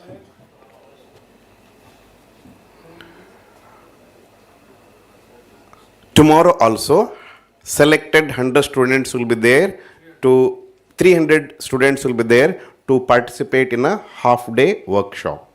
So this is one of the main activity for students to learn about Indian culture, heritage and spirituality as taught by Swami Vivekananda. The second aspect comes Shiva Bhave Jiva Seva. One of the students told, in every Jiva, Shiva resides. हर एक जीव में भगवान स्वयं स्थित है. उस philosophy को practically जीवन में उतारने का काम, that is called as practical Vedanta, through medical service. We have a 70-bedded hospital, charitable hospital. More than 120 doctors come with a charity mind to serve the people who come as Rogi Narayanas in our hospital. Every day, 400 to 500 patients come in the OPD. A cardiologist who charges 2,000 rupees outside, same cardiologist will charge only 200 rupees to help the common man to treat the medical ailments. Also, we have 70 beds in the inpatient department. Again, we have general ward, special ward. We also have ICU. We also have operation theatre and dialysis unit. We have 14 dialysis machines in our hospital. Again, normally for one dialysis, they charge 3,000 outside. In Ramakrishna Mission, again, it's only 300 rupees per dialysis. That's one of the small equation I'm giving. Similarly, we have got 5 operation theatres. On an average, 10 to 15 operations are done by the specialist doctors. Again, in a very nominal price. The main purpose is to help the common man with best of the best medical services. Again, the important point here noted to be is, there is no difference between poor and rich. There is no difference between men and women. There is no difference between caste, Hindu, Muslim, Christian. सभी समान दृष्टि से यहाँ पे सेवा लेते हैं. अगर आपको देखना है तो कभी एक दिन आके आप विजिट करके देखिए. In our hospital registration counter में सभी तरह के लोग आपको मिलेंगे. So serving the living God in man, that concept is being implemented in our hospital. ऐसे ही we have a Sharda coaching center where children of this vicinity come and study. They are also given special coaching by our teachers. We have a Shivananda library above the coaching center where students come and study here. We have one book stall which is on the 12th road where you can find a wonderful literature on Vedanta, on the literature of Bhagavan Sri Ramakrishna, Ma Sharda Devi and Swami Vivekananda. The other side, Ramakrishna Mutt, we have a beautiful temple where you can sit and meditate. With these few announcements, now we move forward. We request Swami Jyotiratmananji Maharaj to render his bhajans on Swami Vivekananda, He Vivekananda Swami.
सकल जगत के महाराज अवतरे निज धाम त्यज तुम साधने जन्म मुक्ति का हे विवेकानंद स्वामी हे विवेकानंद स्वामी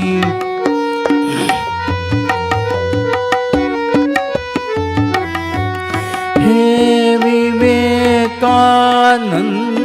स्वामी सकल जग के महाराज अवतरे निज धाम त्यज तुम साधने जन्म मुक्ति का हे विवेकानंद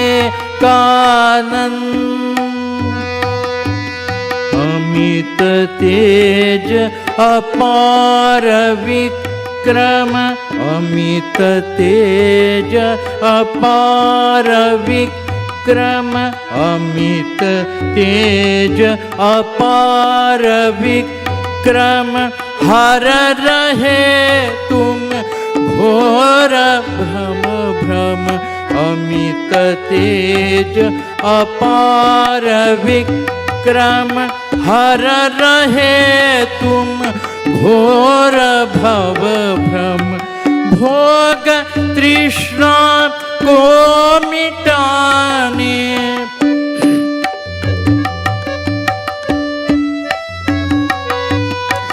भोग तृष्णा को मिटाने धरा है सन्यासी साज हे स्वामी।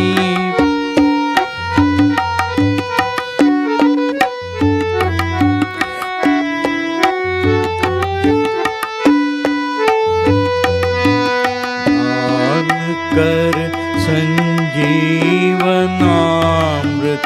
सुप्त भारत किया जागृत। दान कर संजीवनामृत सुप्त भारत किया जागृत। समुद्र हिमाद्रि में फिर छा गया वेदांत राज। उठो जागो नींद त्यज अब,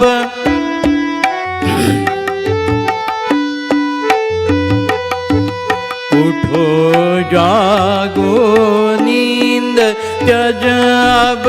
अमृत की संतान तुम सब, उठो जागो नींद त्यज अब। अमृत की संतान तुम सब, सिंह सम तब गर्जना से।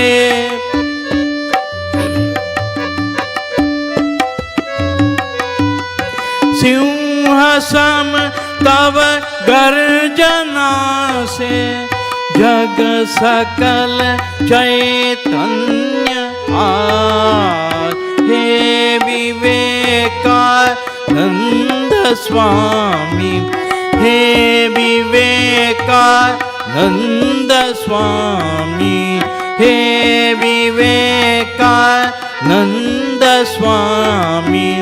सकल जग के महाराज, अवतरे निज धाम त्यज तुम साधने जन मुक्ति का।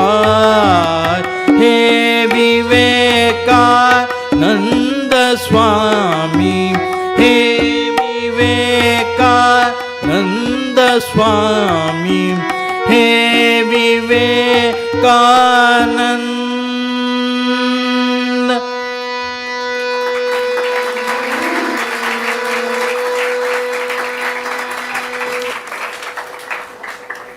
Pranam Maharaj for that wonderful soul-stirring rendering to Swamiji. I'll request Reverend Swami Devakantananji, Assistant Secretary, Ramakrishna Mission, Mumbai, to propose vote of thanks.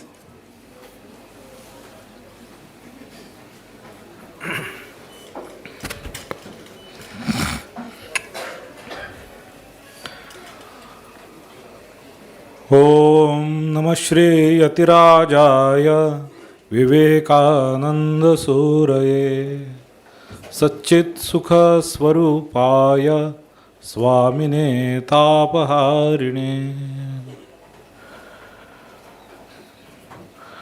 My humble pranams at the feet of Bhagwan Shri Ramakrishna, Ma Shri Sarada Devi and Shri Swamiji Maharaj.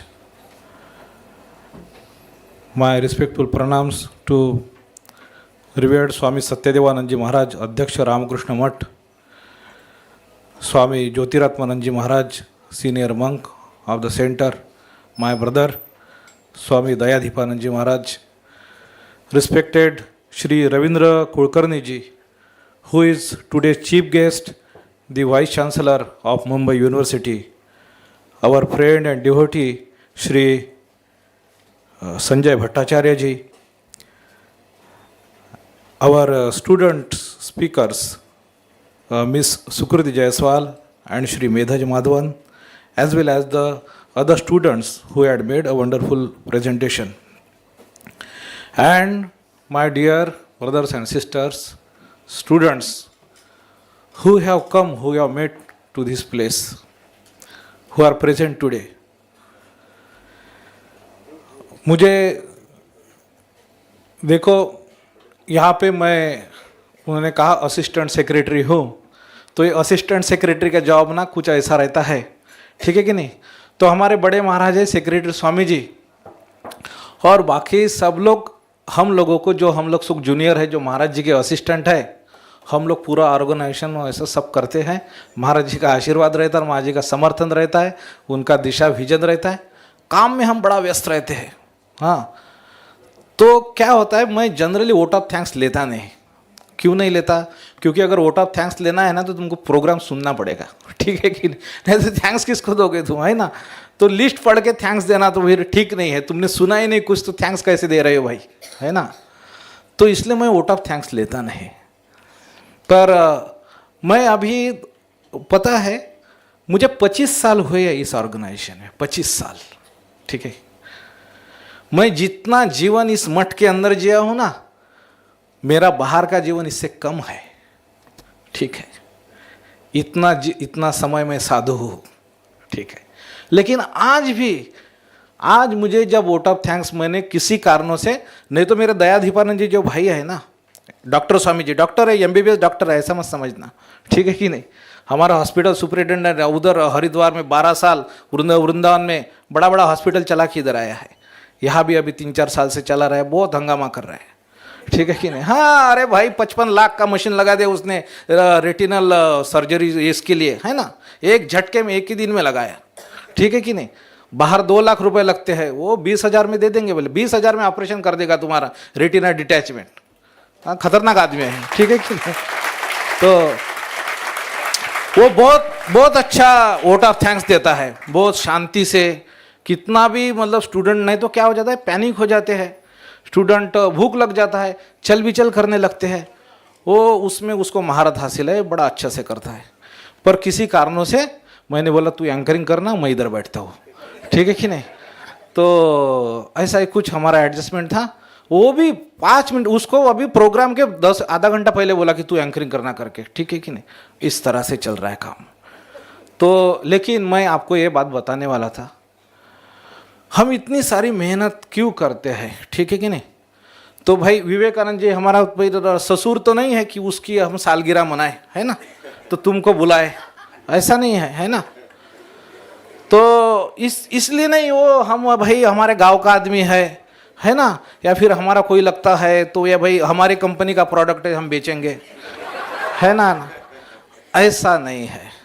ऐसा अगर होता तो I would be a duplicitous person, मैं duplicitous person होता, तो मेरे मन में कोई फिर इंटीग्रिटी नहीं होती। I would not be an honest person. और मुझे अगर मैं सत्यता में अगर मेरी प्रतिष्ठा नहीं है तो फिर इन सब कोपड़ों की ये सब, तो फिर इसका कोई अर्थ ही नहीं है। क्यों करना है सब। मुझे अगर जेन्युइनली ये नहीं लगता तो ये हमारा प्रचार कोई प्रोपेगेंडा नहीं है कि भाई रामकृष्ण मिशन के कस्टमर बनाओ तो अपना प्रॉफिट बढ़ेगा इधर, नहीं, इसलिए नहीं है। इसलिए नहीं। ये ना श्री रामकृष्ण ने किया, ये ना माता जी ने किया, ना ही स्वामी जी ने किया। स्वामी जी इतना साल वहाँ पे गए, कितनी प्रसिद्धि, कितना उनको सामर्थ्य, सारी दुनिया उनके पीछे घूम रही थी। अपने गुरु के बारे में जोर करने पर केवल 2 बार बोले, कभी अपने गुरु का नाम तक प्रचार नहीं किया। हम इनके परंपरा से आते हैं। हम कोई, we are not trying to sell you some snake oil, इसलिए नहीं ये प्रोग्राम हो रहा है। हमारे लिए ये विचार, क्योंकि वे जेन्युइनली बिलीव, वे कंपेयर, वे एनालाइज। देखो रामकृष्ण मिशन एक ऐसा ऑर्गेनाइजेशन है, आपको आश्चर्य होगा। अभी हमारा एनुअल जनरल मीटिंग का एक रिपोर्ट आया है ना, तो हर साल मीटिंग होती है, मीटिंग करनी पड़ती है। हम लोग यहाँ पे क्वार्टरली सब मीटिंग करते हैं, रिपोर्ट करते हैं, everything is filed. Ramakrishna Mission, probably it was the first organization in our country, being religious, spiritual, doing this work, and they filed report of every penny. And seeing that government of India made it mandatory to every other. अभी आप तो अभी बच्चे हो, है ना, अभी तुम बहुत बड़ा बनना पड़ेगा। तुम, हम लोग कौन है ना, तुम्हारा परिचय तुम जानते भी नहीं हो। हम रामकृष्ण मिशन कैसी ऑर्गेनाइजेशन है, तुमको परिचय तक नहीं है। What kind of privileged people we are, and what kind of privileges and strength and power and reach and influence we enjoy. You do not have an idea. You cannot form that idea. तुमको पता ही नहीं है, because we are always silent. We are never boasting, we are never aggressive, we are never abusive about that. We never claim, we never consider it as it is our power. We never leverage it. Because we always employ it for the good of the mankind. And that's why we have that leverage, we have that power. Because we are monk, we are sannyasi, we are all renunciate. सर्व त्यागी. ये देखो हमारे आज वहाँ पे function में हमारे एक स्वामी जी को he scientist, he top scientist, he is monk of our order, है ना, स्वामी विद्यानाथानंद महाराज, उनको इस बार विज्ञान श्री पुरस्कार मिला. टॉप 2% साइंटिस्ट में है वो.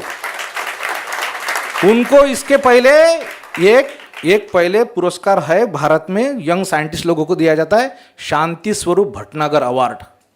बहुत पुराना, सबसे पुराना वो उनको मिला है. कब? 2005 में ना कहीं. ठीक है. और उसके बाद एक इन्फोसिस फाउंडेशन अवार्ड है ना, तो उसमें क्या $100,000 देते थे, है ना. वो उनको उसके बाद उनको इन्फोसिस अवार्ड मिला है. कितने foreign universities is continuously called. My point is that only this thing. So भाई मतलब गेरवा कपड़े पहनने वाले केवल उधर करताल कूटते हैं ऐसा मत समझ लेना. ठीक है कि नहीं? ठीक है कि नहीं? करताल कूटने वाले नहीं है ना. तो मतलब घर से भगा दिया भाई, मतलब इसका कोई डाइवोर्स हो गया तो साधु नहीं बनते हम लोग. ऐसा नहीं है भाई. किसी ने भाई फेसबुक पे डिसलाइक कर दिया, है ना, रिक्वेस्ट डाली, रिजेक्ट कर दिया तो बोले चालू साधु बनते हैं. ऐसा नहीं है ना. बोले हाँ तो अंडर आउट किया तो नहीं, ये लोग साधु नहीं बनते, है ना. तुमको you require everything. It requires a different person. That we say that if you have to be sadhu, you have to born for that. You cannot become. You cannot become. You must be a man born for that, cut for that task. Now, मैं ये report की थोड़ी सी idea देता हूँ. अभी Ramakrishna mission के करीब करीब इंडिया के करीब करीब 250 सेंटर है. इंडिया के बाहर करीब करीब 100 सेंटर है. इन्होंने इन 250 सेंटर के माध्यम से इनकी एजुकेशनल इंस्टीट्यूट चलती है. ये फॉर्मल एजुकेशन करीब 1000 से ऊपर सारे भारत भर में, उसमें इनके 3 लाख विद्यार्थी पढ़ते हैं. इसके ऊपर उन्हें 750 करोड़ रुपए खर्च किए हैं रामकृष्ण मिशन ने. ठीक है कि नहीं?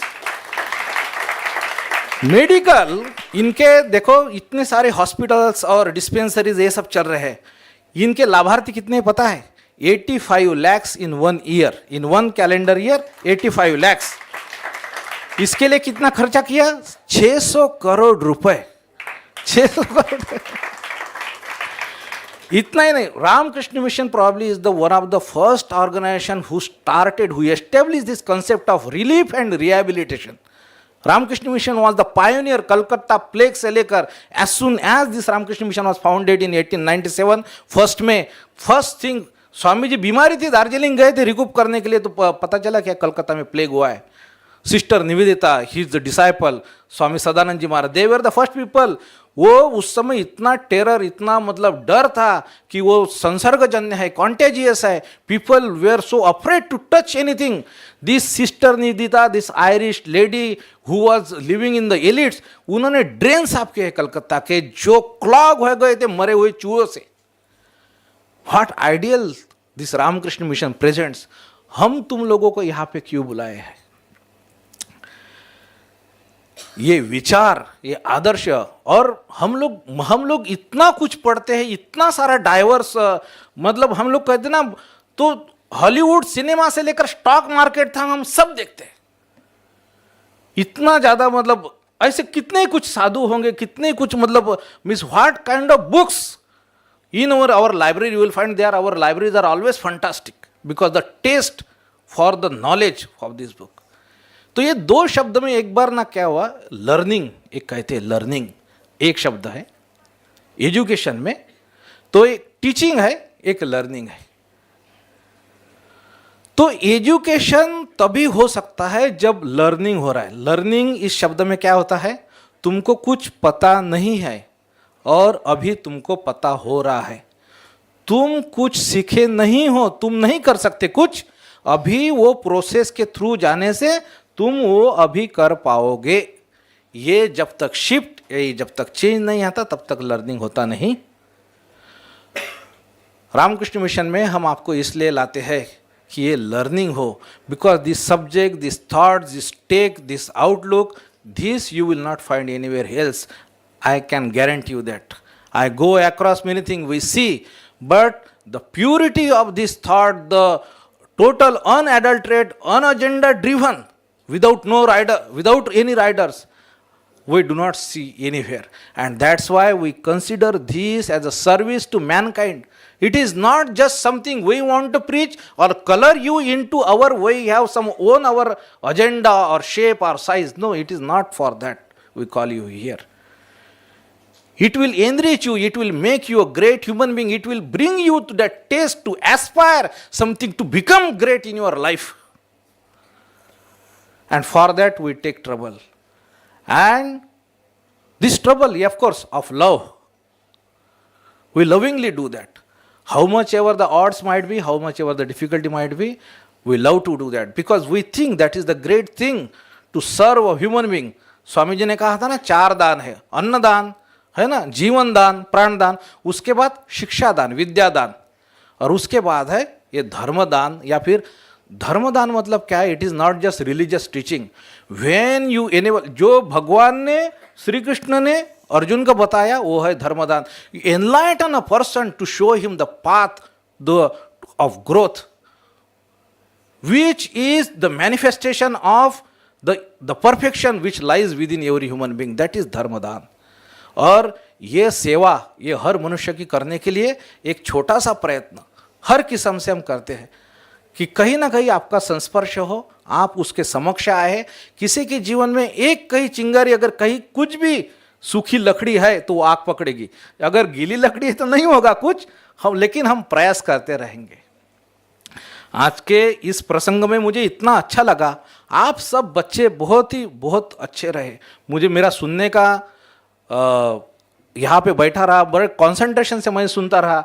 भट्टाचार्य साहब का तो लेक्चर इतना पैक था, तो मैं बिल्कुल आंखें बंद करके I still enjoy everything. Anybody speak very nicely. वो पहले बच्चों का क्या प्रेजेंटेशन था, वंशज विहार के बच्चों के, अरे मैंने आज तक ऐसा प्रेजेंटेशन नहीं देखा.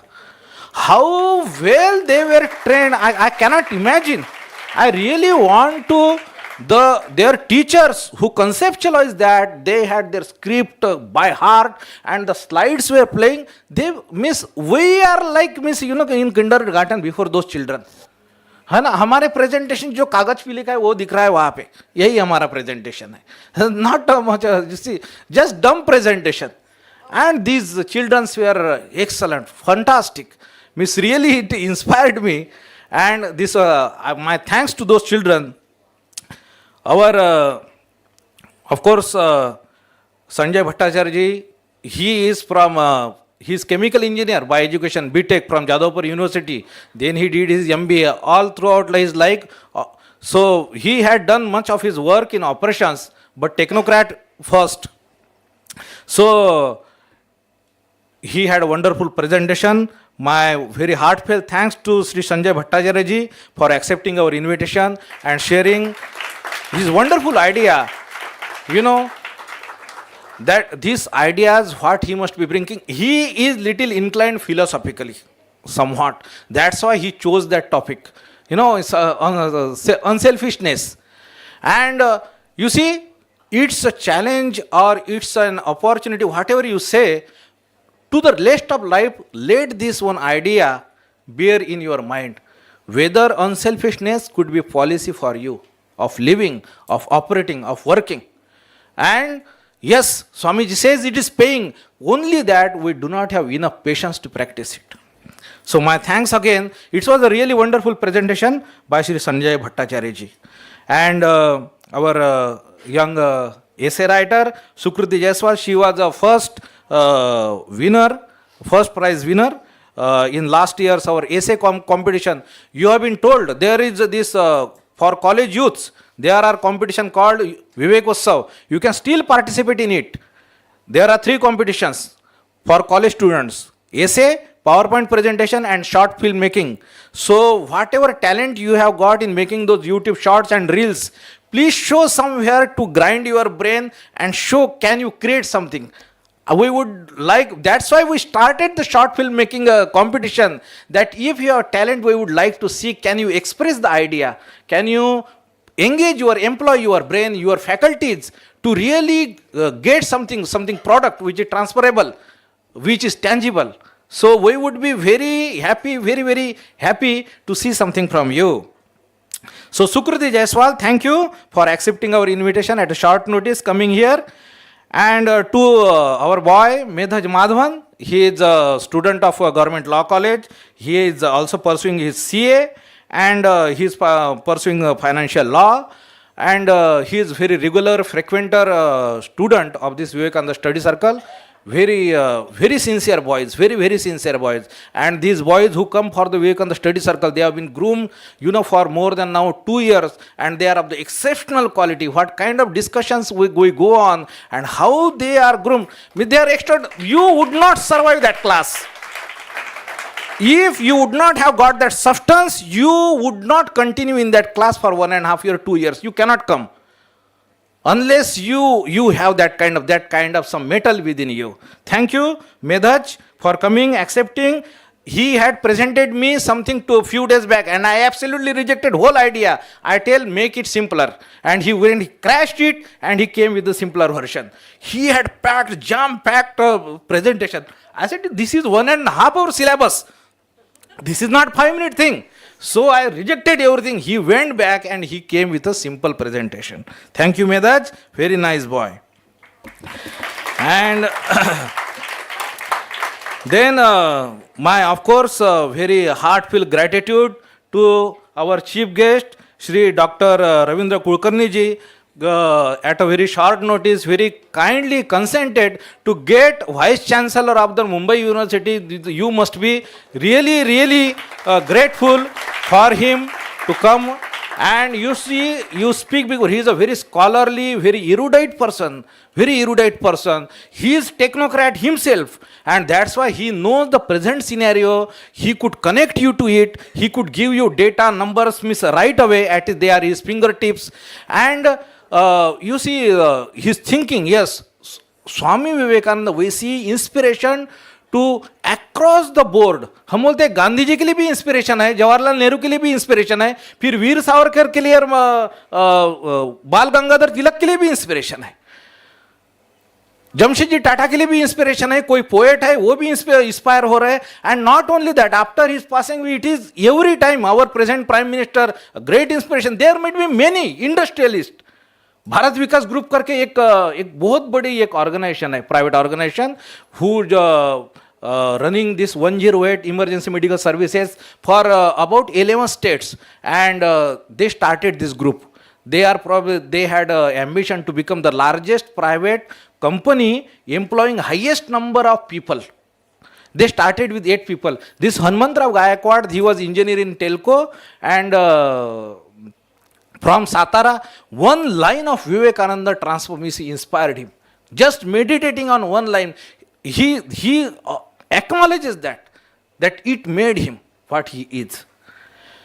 Our this Anna Hazare, this person, he was from army, and he was about to go to commit suicide, and the train was late, so he bought a book and he read that. It inspired him, and see what change he brought there.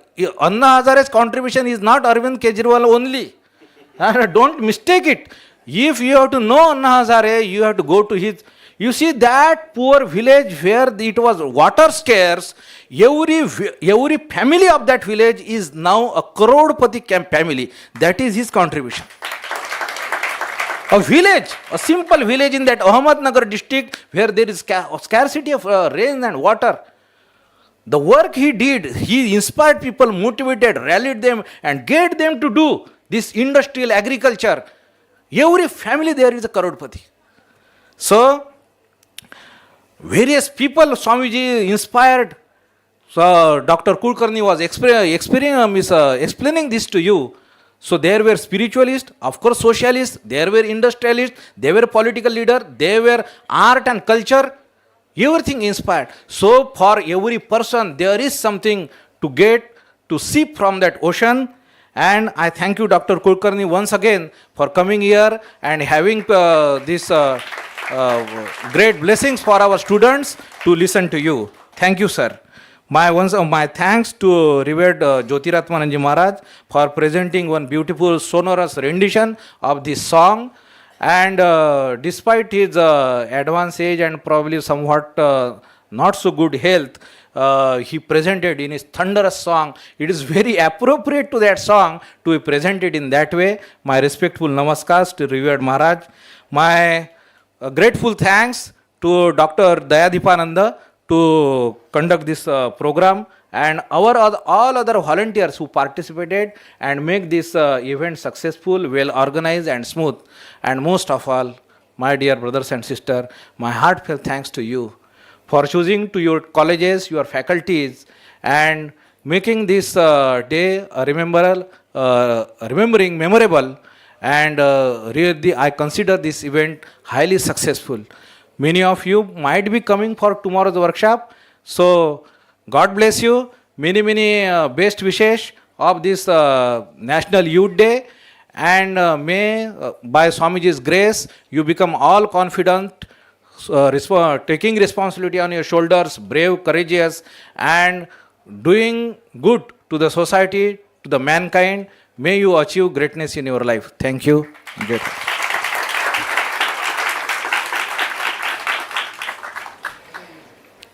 Thank you, Maharaj, for your words of wisdom along with your words of gratitude to all. Dear students, I should mention Swami Devakantananji is working a lot to spread the message of Swami Vivekananda in Mumbai schools and colleges. He has taken special interest to approach the administration, the teacher, faculty, and people like Vice Chancellor, so that you get an opportunity to come here and participate in such a beautiful program. This morning we were at Gateway of Mumbai. Swami Vivekananda ji जहाँ से America निकले थे उसी स्थान में स्वामी विवेकानंद का statue है. जिन्होंने नहीं देखा है, please try to visit Gateway of India. Try to express your namaskar, gratitude to Swami ji. आज दोपहर में तो आप लोगों ने यहाँ पार्टिसिपेट किया. कल अगेन सुबह से दोपहर तक around 300 students will be with us. So this needs a lot of hard work. Swami Devakantanand has taken all the pain to bring you all here. We should all heartfully express our gratitude and namaskars to Swami Devakantanand ji for this wonderful program. Along with me, you had Shri Mayur ji, who is to make announcements and all the arrangements, a lot of work. हमारे एक स्वामी जी बोलते थे, अगर 2 घंटा का सही से कार्यक्रम होने के लिए उसके पीछे 20 घंटे का मेहनत लगता है. और वो कैसे लोग? Trained people who are educated, who have a purpose in life, higher purpose in life. बार बार हम लोग स्वामी विवेकानंद जी के बारे में बात कर रहे हैं.